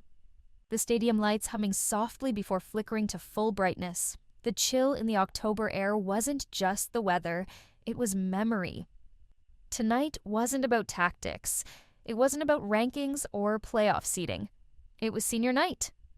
Every name printed on the pregame program carried weight. Mira Delaney, the heartbeat midfielder who'd held the spine of the team together. Raina Osei, the captain of COM. Talia Brooks, the goalkeeper whose saves had been stitched into highlight reels across 3 seasons. And Kenzie Hale, the winger whose laugh had carried through every locker room before every big game. They'd built the rhythm. The underclassmen, including Rachel and Laura, had just been learning the dance. The stadium filled early. Families in coats, parents with flowers, homemade signs reading, "Thank you, seniors," in bold blue letters. The student section was louder than usual, even before kickoff. Everyone knew this wasn't just a game, it was a goodbye. In the locker room, the air was warm, dense with cologne, perfume, and emotion. Langford let the players run the mood. She stood back near the wall, arms folded, expressions soft but unreadable. The seniors took their turns taping wrists, slipping on boots, adjusting shin guards with ritual precision. They'd done it hundreds of times before, but tonight every motion felt like it carried the echo of finality. Rachel sat quietly at her locker, twisting her necklace a small silver chain Laura had given her freshman year. Across from her, Laura relaced her boots, tight and symmetrical as always. "You ready?" Laura asked. Rachel exhaled slowly. "Yeah, just feels different." Laura nodded. "It should." Before the team took the field, Langford gathered them in the center of the room. 4 years ago, she began, these seniors walked in here with no guarantees, no promises, just hunger. They earned every start, every bruise, every win. Tonight's not a ceremony, it's a thank you. Her gaze moved from player to player. Mira for leadership, Raina for grace, Talia for courage, Kenzie for joy. Then her voice softened. and the rest of you make them proud, because next year you will be the names on that program." Silence followed, heavy but steady. Then Raina clapped once. "Let's do it." Pre-game ceremony. The announcer's voice carried through the air, amplified and tender. "Ladies and gentlemen, please join us in recognizing our graduating seniors." The music started a slow, piano-backed version of "Carolina in My Mind." Each senior walked out one by one to center field. The crowd cheered, parents stepped forward with flowers, teammates lined the sideline, clapping through watery smiles. Rachel clapped hardest for Mira. The senior midfielder had been her mentor from the first day, the one who told her to calm her feet, to stop playing angry and start playing clever. Mira caught Rachel's eye as she took her bouquet and smiled that quiet, grounding smile. When it was Talia's turn, she waved both arms to the crowd like a prize fighter, soaking it in. "One last show," she shouted, voice echoing. And the crowd answered back. The anthem followed, hands over hearts, the faint smell of grass and Gatorade mixing with the night. When it ended and the players lined up for kickoff, Rachel's stomach felt like it was caught between nostalgia and adrenaline. Kickoff: UNC versus Wake Forest. Langford had given the seniors the start. Rachel and Laura were on the bench for the first 10 minutes, a symbolic gesture of respect. Rachel didn't mind. She watched Mira dance through midfield, Kenzie darting along the sideline, Talia shouting instructions from her box like a general commanding a farewell battle. Laura leaned forward on the bench, elbows on knees. "They're playing free," she said quietly. "Yeah," Rachel replied, "like there's nothing left to lose." "Exactly." 12th minute, Langford turned. "Davis Hitch, both." They rose together, substitution board up, numbers glowing in red and green. Mira jogged off, grinning, and slapped Rachel's palm. "All yours, kid." Rachel smiled. "Not yet.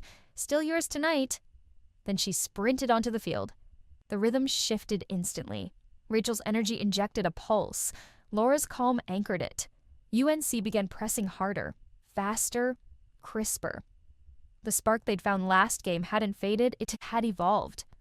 Rachel's first touch was a flick through the line to Hani Keller, who drew a foul. Free kick, 22 yards. "Rachel, take it," Mira called from the bench. She bent the shot just over the wall, grazing the top netting. The crowd oohed. Not a goal, but a reminder she was here. 25th minute goal. It started from the back.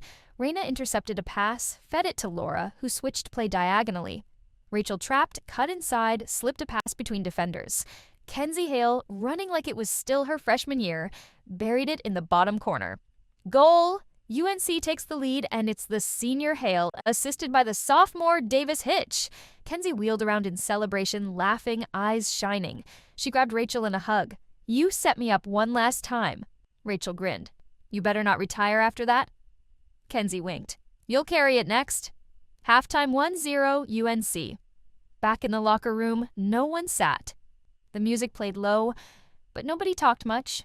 There was too much in the air, pride, fatigue, finality. Mira stood in front of the whiteboard, sweaty and glowing. "Listen up," she said. "I've played a lot of games in this jersey, but tonight, I just want to say thank you to everyone here. We built something this year. We fought through injuries, doubt, stupid headlines. We found our rhythm again. That's not luck. That's us." She looked toward the twins. "And next year, these two are going to make it even better." Rachel felt the sting in her eyes before she could blink it back. Langford clapped once. Second half. Finish the story. Second half.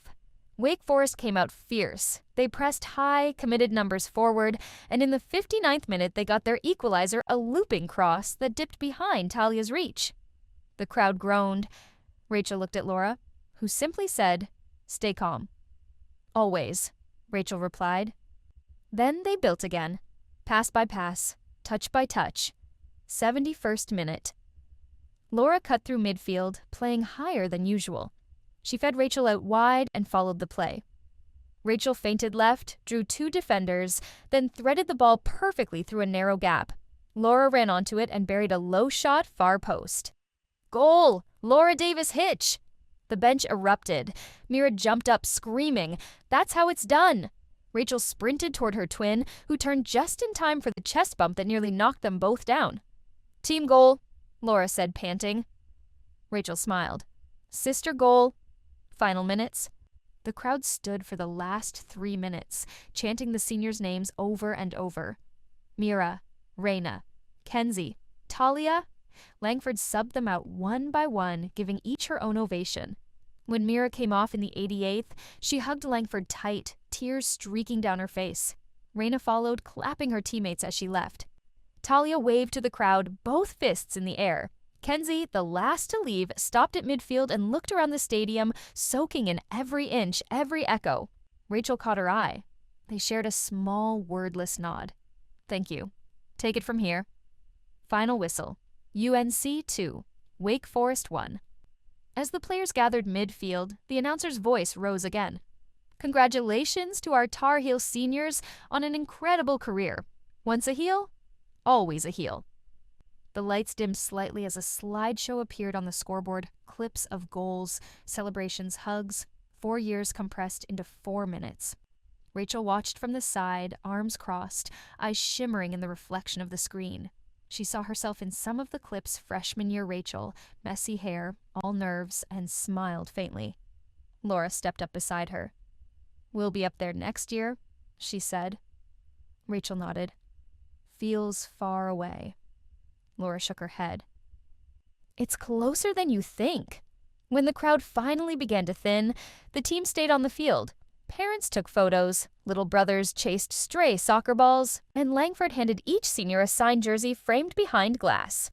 Rachel and Laura waited near the edge, letting the moment belong to them. Mira eventually found them and pulled them into a hug. "Don't you dare let this program go quiet," she said. "We won't," Laura promised. Rachel added, "We'll make it louder."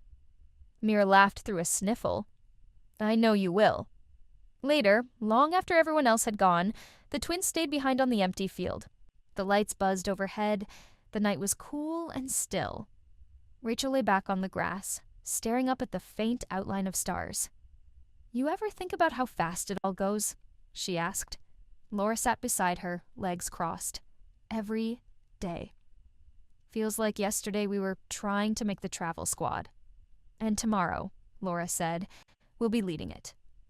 Rachel smiled, closing her eyes. "Weird. Beautiful," Laura corrected. They sat there a while longer, silent except for the hum of the stadium lights. Then finally, Laura stood, brushing dirt from her shorts. "Come on, we've got a season to finish." Rachel stayed still for a moment, hand pressed flat to the turf, feeling the faint warmth of the ground of home. Then she rose. "Yeah," she said softly. "Let's make sure they remember us too." They walked off together, cleats clicking on the concrete, leaving behind the field that had carried so many memories, and stepping toward the next ones they were about to create. The seniors had their night. Now, the future was watching and walking beside them. The spark hadn't just returned. It had passed on. Chapter 11, ACC Tournament Quarterfinals. November. Air sharpened everything. The floodlights, the shouts, even the sound of studs cutting into the damp turf. Tournament air always felt different. It hummed. For North Carolina, it wasn't just about survival. It was about statement. They'd earned the second seed in the ACC bracket, which meant a home quarterfinal at Dorrance Field, one last chance for the seniors to play here with something real on the line. Virginia Tech had been tricky all year. Physical, organized, willing to drag opponents into ugly games. But this Carolina side, this version of UNC, had stopped flinching at ugly. They'd learned to own it. And at the heart of that change were the twins. Rachel Davis Hitch, all electricity, motion, and instinct. Laura Davis Hitch, the calm center of the storm. One playing as if music pulsed in her veins, the other writing the rhythm. Pre-game, Langford stood before the squad in the locker room, marker in hand, but she didn't draw formations this time. The board was already full of them, triangles, arrows, notes about transition lanes and pressing triggers. Instead, she turned around, eyes sweeping the group. "You've already proven who you are," she said. "Now prove that it wasn't an accident." She looked at the twins, her voice grounding into something quieter. "The two of you," she said, "have started to make this your team? Don't think I haven't noticed." Rachel's knee bounced slightly, nerves masked as energy. Laura just met Langford's gaze and gave the smallest nod. "Control the tempo," Langford said. "Control the emotion. Win the right way." Then she pointed to the board where 3 words were circled. Poise, pressure, possession. "Let's go make Carolina football look like Carolina football." They walked out into the night, blue smoke rolling from the student section. A light mist hung in the air just enough to make every touch sparkle under the lights. Rachel looked up at the scoreboard. ACC quarterfinals. The crowd's roar built as they took formation. Laura settled into her deep midfield pocket, scanning, always scanning. Rachel drifted between the lines, hair damp with mist, eyes alive. Kickoff. From the first whistle, UNC moved with precision. Virginia Tech sat deep 2 banks of 4, daring UNC to thread the needle. But the Tar Heels didn't rush. They rotated through Mira Delaney and Laura side to side, luring the Hokies out. Laura's voice carried through the mist. "Patience. Let it come." Rachel smirked. Laura's definition of patience was always measured in passes. Hers was measured in seconds. But tonight, they found the same rhythm. 10th minute goal. It started simple. Laura won a duel at midfield, stepped forward, and released early a half pace before anyone expected it. The ball slipped between defenders, perfectly weighted. Rachel was already there. 1 touch to control, another to set, and then the hit. A low, slicing shot curling inside the far post. Net rippled, crowd detonated. Rachel turned and sprinted toward the bench, arms wide. Laura didn't run to meet her. She just pointed, a rare grin tugging at her mouth. Rachel pointed back. Twins mirrored across the field, no words needed. After the goal, UNC owned the ball. Laura's calm dictated everything. She didn't just pass, she orchestrated. Step here, drop there, draw pressure, release late. Every decision slowed Virginia Tech down. Every sequence pulled them deeper into UNC's game. By halftime, the stat sheet read 68% possession. Langford didn't even talk tactics, just nodded. Keep strangling them. Second half, Virginia Tech tried to change the tone. Harder tackles, quicker counters. In the 53rd, a low cross skidded through the box, and Talia Brooks dove, full stretch, parrying it just wide. "Not tonight," she barked, slamming her gloves together. That moment lit something again. Rachel and Juno Park linked on the counter 1-touch combinations down the right. Juno cut inside, slipped it to Rachel, who heel flicked back into space. Juno crossed low. Hani Keller met it first time. 2-0. Carolina roared. Langford didn't celebrate. She just exhaled, the kind of slow breath that sounded like finally. 60th, 85th minutes. The hold. It wasn't flashy anymore. It was controlled, clinical. Laura turned the game into chess. She dropped between Reina and Izzy to form a 3-back shell, letting Marina Ryu push higher. Every Tech counter met her positional wall. And whenever Rachel dropped too deep, chasing touches, Laura's voice cut across the field. "Stay high, Rach. Trust it." Rachel threw her hands up in mock annoyance, but listened. No, the trust was real now, hard-earned, tested, mended. Final whistle. UNC 2, Virginia Tech 0. The horn blew, and the bench emptied. Talia hugged Reina. Mira clapped her hands and looked toward Langford, who simply smiled. Rachel jogged to Laura and bumped her shoulder. "You ran that game?" Laura shook her head. "You started it." Rachel grinned. "Team effort, then." They turned to face the crowd, waving as the fans chanted, "Tar Heels." For once, it didn't feel like celebration. It felt like confirmation. Post-game locker room. Langford didn't start with a speech. She just stood near the center, looking at the faces around her, muddy, sweaty, smiling through exhaustion. Then she said quietly but firmly, "This is who we are now." Silence hung. Then a slow smile spread across Mira's face. Laura nodded once. Rachel mouthed the words to herself, not as a boast, but as a truth. "This is who we are now." After the showers and the music, when the room had emptied, Rachel lingered. She sat on the bench, cleats still on, tapping the toe against the tile. Laura came out from the coach's debrief, holding her water bottle. "You good?" Rachel looked up. "Yeah, just thinking." "About?" Rachel's eyes flicked to the whiteboard where the bracket still hung. "Next opponent? Florida State." "They're the standard," Rachel said. "Langford's been saying it all year." Laura sat down beside her. "Then it's time we see what standard we've reached." Rachel smirked. "Sounds like you're looking forward to it." "I am," Laura replied. "Games like that show you everything what's solid, what's fragile." Rachel leaned back against the locker.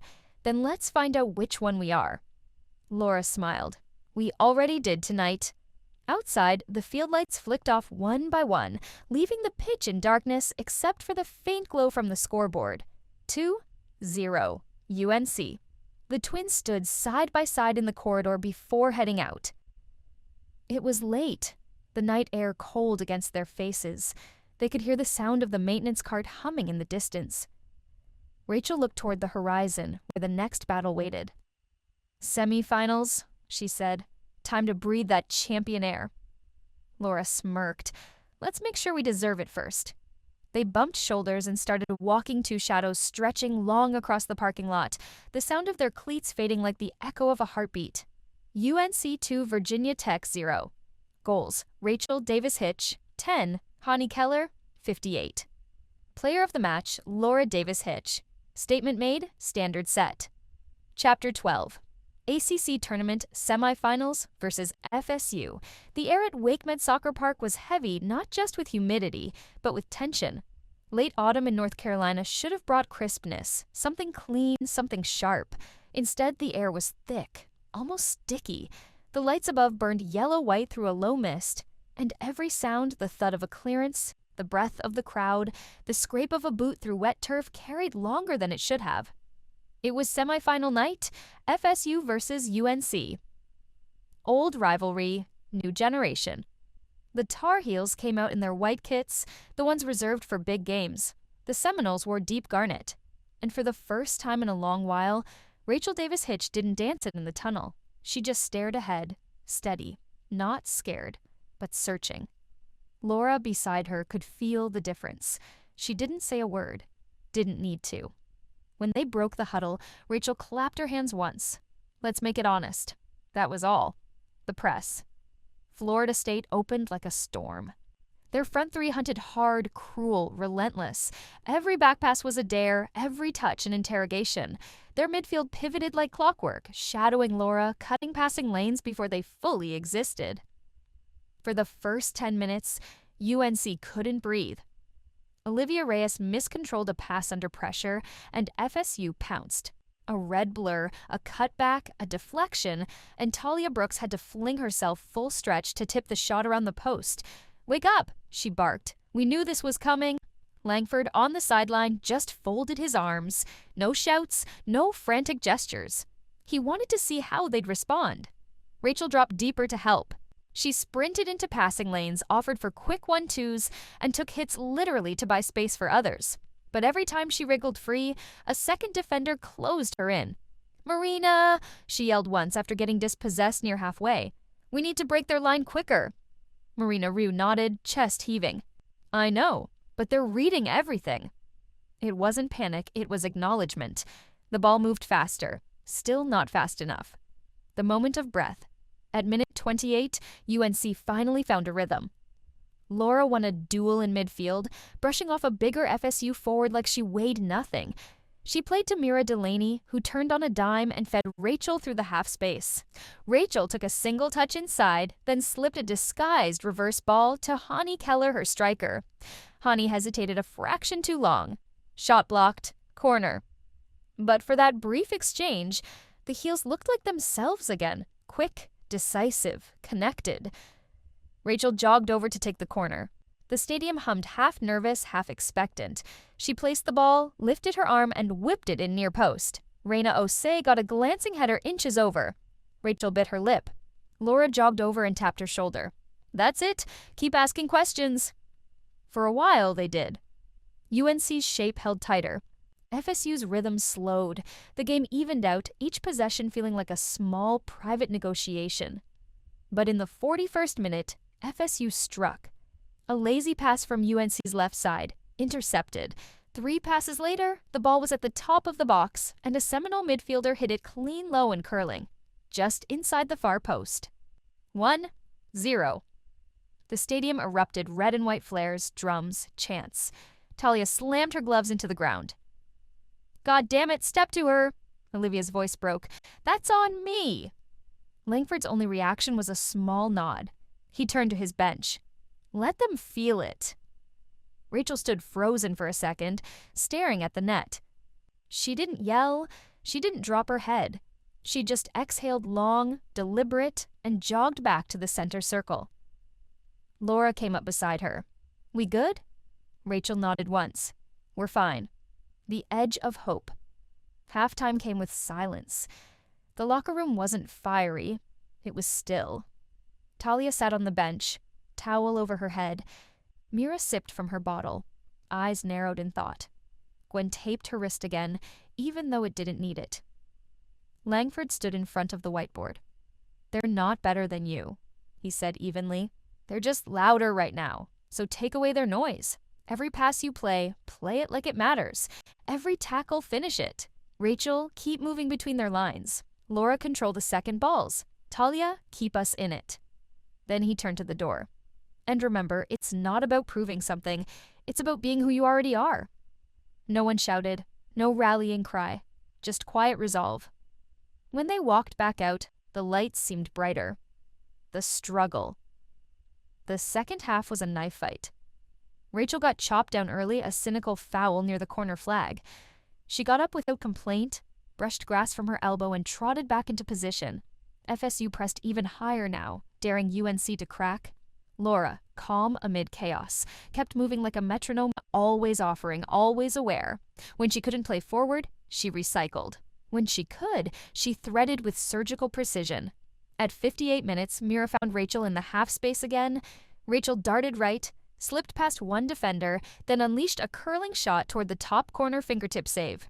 She let out a soft grunt. "Fine. Next one." Langford made his first sub, Juno Park for Ella McKinney. "Stretch them," he told her. "Then find 7. Juno nodded. Her first few touches were cautious. But then, in the 70th minute, she received a diagonal from Laura, drove at her marker, and slipped Rachel through. Rachel's shot deflected wide. Groans. Hands on heads. Time slipping. The last push. With 10 minutes left, UNC went all in. Kenzie Hell came on, pure chaos energy pressing like a wild thing. Marina sat deeper. Laura pushed slightly higher. They threw everything forward. Crosses, switches, 1-2s.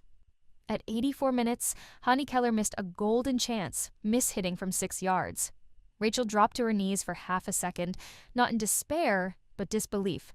FSU cleared. Time ticked. Langford yelled once. Finally, "Keep going!" At 88 minutes, Rachel earned a free kick just outside the box. She placed the ball herself. Mira and Laura stood nearby, decoys. She took 3 steps back. The crowd hushed. Then crack. The ball sailed over the wall, dipping, spinning, and smacked the crossbar. It bounced down onto the line, then out. The gasp of the stadium was pure heartbreak. Talia shouted from goal, "So close, Rach!" Rachel turned away, jaw tight. The final whistle. When the whistle finally blew 1-0 FSU, there was no collapse. No tears, at least not immediately.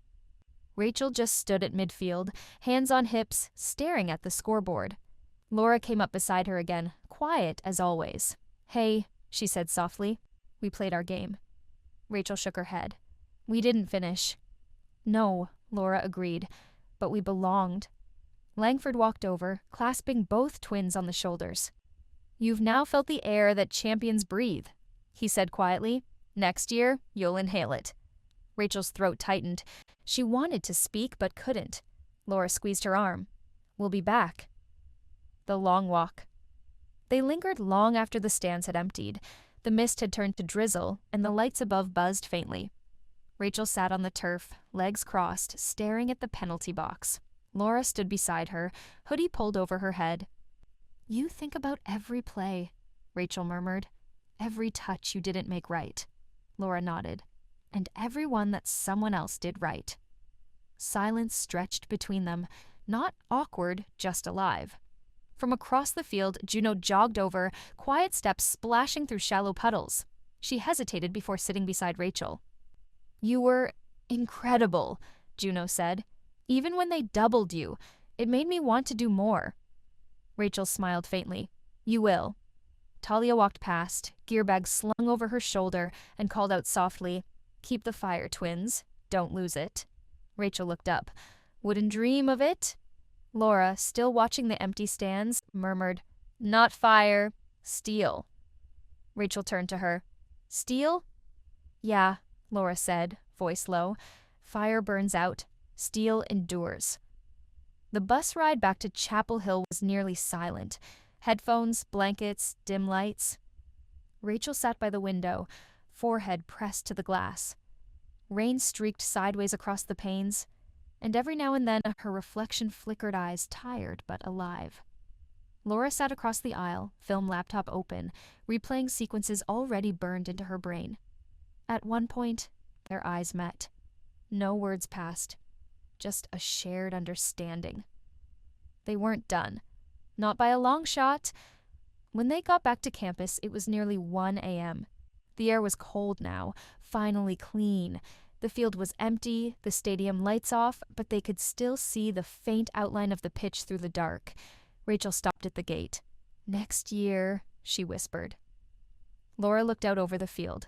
"Next year," she echoed. Then they walked through the darkness, side by side. No fire, no shouting, just quiet, unshakable belief. Chapter 13. Steel Silence. Winter came early that year.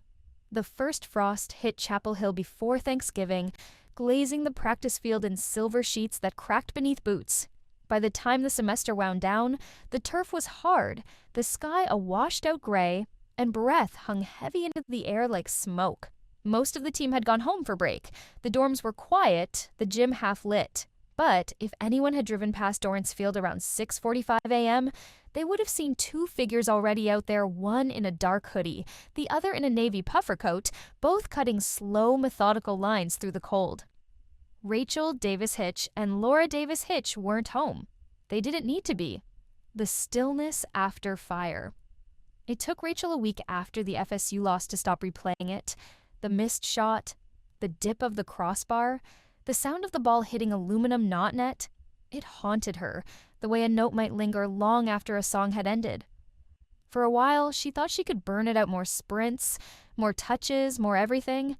But one morning in the cold gym, she just stopped mid-drill, chest heaving, sweat freezing on her skin, and realized something fundamental. She didn't need to fight the memory anymore. She needed to carry it. That day, she stopped chasing noise. Laura noticed. Her twin, methodical, observant, unshakable, had watched Rachel for years, oscillating between brilliance and combustion. But now, there was something quieter forming in her. Not dimmer, denser. When Rachel spoke these days, it wasn't to fill the air. It was to direct it.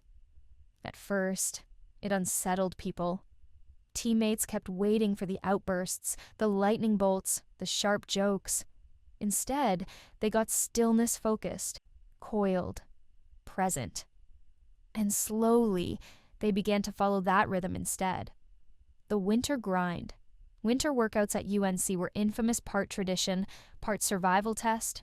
Mornings in the weight room, afternoons on the track, nights in the film room. Langford had a phrase for it. The months no one watches are the months that matter most. For the twins, that became gospel. Laura arrived early every day, setting up cones before the coaches even pulled in. When freshmen wandered in rubbing their eyes, she already had the first drill mapped. Her sessions weren't about punishment, they were about control.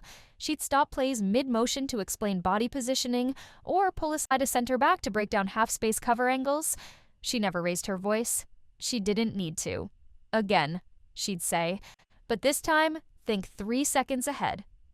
Mira Delaney, now a senior, now the official captain, sat in on a few of those sessions and smiled afterward. "You're not waiting for next year," she told Laura. "You've already started it." Laura didn't answer. She didn't need to. Rachel, meanwhile, lived in the margins. Every practice, she stayed late, sometimes half an hour, sometimes until the lights clicked off. She'd run finishing drills, free kicks, volley repetitions alone. Her breath echoed in the empty stadium. The sound of a ball striking leather in the cold felt like thunder in miniature. At first, it was solitude. Then, slowly, it wasn't. One night, she heard footsteps behind her. Juno Park freshman winger, quiet, focused, was walking out with her own ball tucked under her arm. Rachel turned. "Couldn't sleep?" Juno shrugged. "Couldn't stop thinking." Rachel smiled, faint and genuine. "Then come on." From then on, it became a ritual. The night sessions? It wasn't formal, not at first, just a few passes, a few shared drills. But over time, those late-night sessions became something else, a rhythm of their own. The field lights cast long shadows across the turf. The air was so cold that their breath came out in bursts of white. They didn't talk much. They didn't need to. Rachel would drive toward the box, flick the ball to Juno. Juno would fake a cross, cut inside, and feed it back. The sound of their boots cutting turf became its own kind of music. When Juno missed, Rachel never barked. She'd just jog over, reset the cone, and say, "You had the right idea. Hit it again." When Rachel misfired, Juno said nothing, just passed another ball. One night, after a particularly good run, a perfect 1-2 into a top corner finish, Rachel just stood there for a second, watching the net ripple. "Feels different," she murmured. Juno tilted her head. "What does?" Rachel smiled. "Winning the quiet way." Juno didn't fully understand then, but she would. The film room. Laura's domain had become the team meeting room, a converted classroom filled with whiteboards, tablets, and cold coffee cups. She started running informal film sessions, mostly for underclassmen. No one told her to. She just did. "Anyone who wants to learn, show up," she'd text in the group chat. And they did. Marina Ryu, Nia Fontaine, Juno, even backup keeper Caitlin Rousseau. They'd sit there at 9 p.m. watching grainy footage of the FSU semifinal, pausing, rewinding, annotating. "See here," Laura would say, drawing with her stylus. "We press as a unit, but the angle's off. Nia, you step, Marina doesn't shift. That creates a passing lane. No blame, no lectures, just dissection." Sometimes Rachel wandered in mid-session, sweaty from late training, and leaned against the doorframe. "Coach Langford, know you're doing his job," she teased once. Laura didn't look up. "He knows I'm doing ours." Rachel smirked.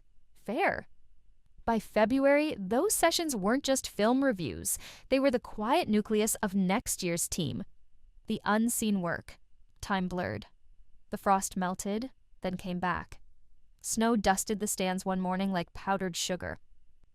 Days bled into each other. Lift, run, study, repeat. Most people would have called it monotony, but to the team, it was foundation. Rachel started keeping a small notebook, not for plays or stats, but thoughts. "Leadership through stillness," she wrote once.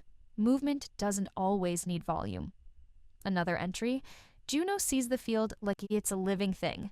Need to help her trust her instinct faster." She never showed it to anyone. Laura, on the other hand, started keeping game logs for drills. Every scrimmage, every positional rotation. She tracked percentages, transition timing, and pressing efficiency. Langford found the spreadsheet once and laughed softly. "You know, you're making my staff nervous," he said. Laura looked up. "Then tell them to work harder." Langford just nodded. "You remind me of someone." "Rachel," she asked. He shook his head. "Me." Bonds forged in silence. Not everyone saw it, but something subtle was shifting. The team, once a collection of personalities, was becoming an organism.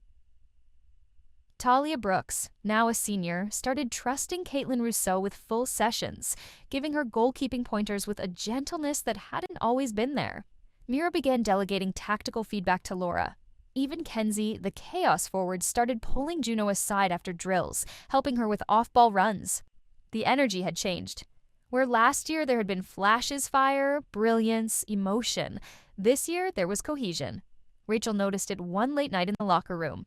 Everyone had left except her, Laura, and Juno. They sat quietly, lacing their shoes, the air thick with that post-practice calm. "You feel it too, right?" Rachel said finally. Laura looked up. "Feel what?" "The hum," Rachel said, gesturing vaguely. "The way the team moves, like it's starting to make sense." Juno smiled faintly. "It's like we're sinking." Laura leaned back, thoughtful. "Or maybe we've stopped trying to prove and started to become." Rachel grinned. "That's deep." Laura shot her a look. "You started it." Langford's visit. Mid-February, Langford called the twins into his office. It wasn't formal, just the three of them, snow melting outside the window. He leaned back in his chair, hands folded. "You two know what this is, right?" Rachel frowned. What is?" "This," Langford said. "This in-between. You're not freshmen anymore. You're not seniors. You're the hinge, the bridge between eras. What you do now determines if UNC stays UNC." Laura nodded. "We understand." Langford studied her a moment, then looked at Rachel. "And you?" Rachel hesitated, then said softly, "I do. And I'm ready to stop being the storm." Langford raised an eyebrow. "The storm?" She smiled faintly. "Yeah, I used to think being loud meant being a leader. But Laura's taught me that you can move mountains with silence too." Langford's lips curved slightly. "Silence isn't the absence of sound. It's control of it." He stood, looking out the window toward the empty field. "Whatever happens next season, I won't need speeches. I'll need belief. You two carry that now." The vow. The season was still months away, but the vow formed quietly without ceremony. No speeches, no captain's meetings, just small moments, stitched together. Rachel jogging alone under the stadium lights. Laura rewatching FSU game tape, frame by frame. Juno practicing crosses in sleet, breath turning to vapor. Marina yelling encouragement during sprints, voice cracking but strong. It wasn't about revenge or redemption. It was about weight, the steady kind that builds something unbreakable. Late one night, Rachel stood on the edge of the box, hands on hips, staring at the far net. The air was so cold her fingers hurt. Juno was packing up, but Rachel stopped her. "Wait," she said. "One more." Juno tossed her a ball. Rachel placed it down, stepped back, and took a breath. When she struck it, the sound echoed. The ball curved clean, dipping just under the bar. Rachel watched it hit net. Then she turned to Juno. "That's next year." Juno smiled, small but sure. "Yeah, it is." The weight of quiet. As spring crept in, the campus came back to life, students returning, trees blooming. But for the team, nothing changed. The work didn't stop. Rachel began mentoring some of the younger attackers, not in drills, but in mentality. "Don't play scared," she told Madison Ortega one afternoon. "Fear kills creativity faster than mistakes." Meanwhile, Laura's sessions grew more sophisticated. She ran half-field simulations, trained patterns until they felt like second nature. One day, Langford walked by and watched for a minute, arms crossed. Then he said quietly to his assistant, "They're running this place themselves now." It wasn't a compliment, it was confirmation. The final night.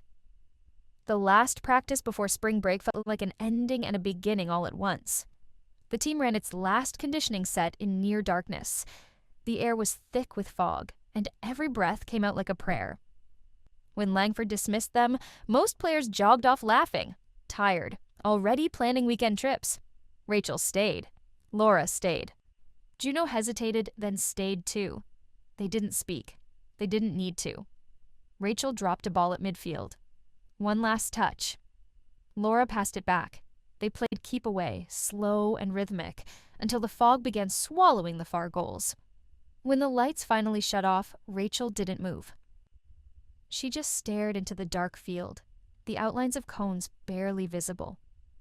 "Feels like something's starting," she said softly. Laura stepped up beside her. "It is." Rachel smiled faintly. Then let's make it last.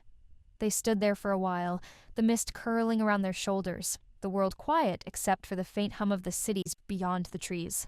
No cameras, no applause, no fireworks. Just steel. And silence. The walk home. It was past midnight when they finally left the field. Their cleats clicked against the concrete path, echoing through the still air. Juno walked behind them, earbuds in, head down but smiling. Rachel had her jacket draped over her shoulders, and Laura carried a folder of notes under one arm. The field lights blinked out behind them one by one until the stadium disappeared into darkness. Rachel turned back once, just to look. "What are you thinking about?" Laura asked. Rachel shrugged. "Next season?" Laura smiled. "Already?" Rachel smirked. "Always." They kept walking, side by side toward the dorms, quiet, steady, unshaken. Above them, the stars were faint, but there. And for the first time since the loss to FSU, Rachel didn't feel haunted. She felt ready. Ready for what was coming. Ready for the wait. Ready for the silence that comes before something great. Thank you for joining us on this journey. Until next time, stay safe.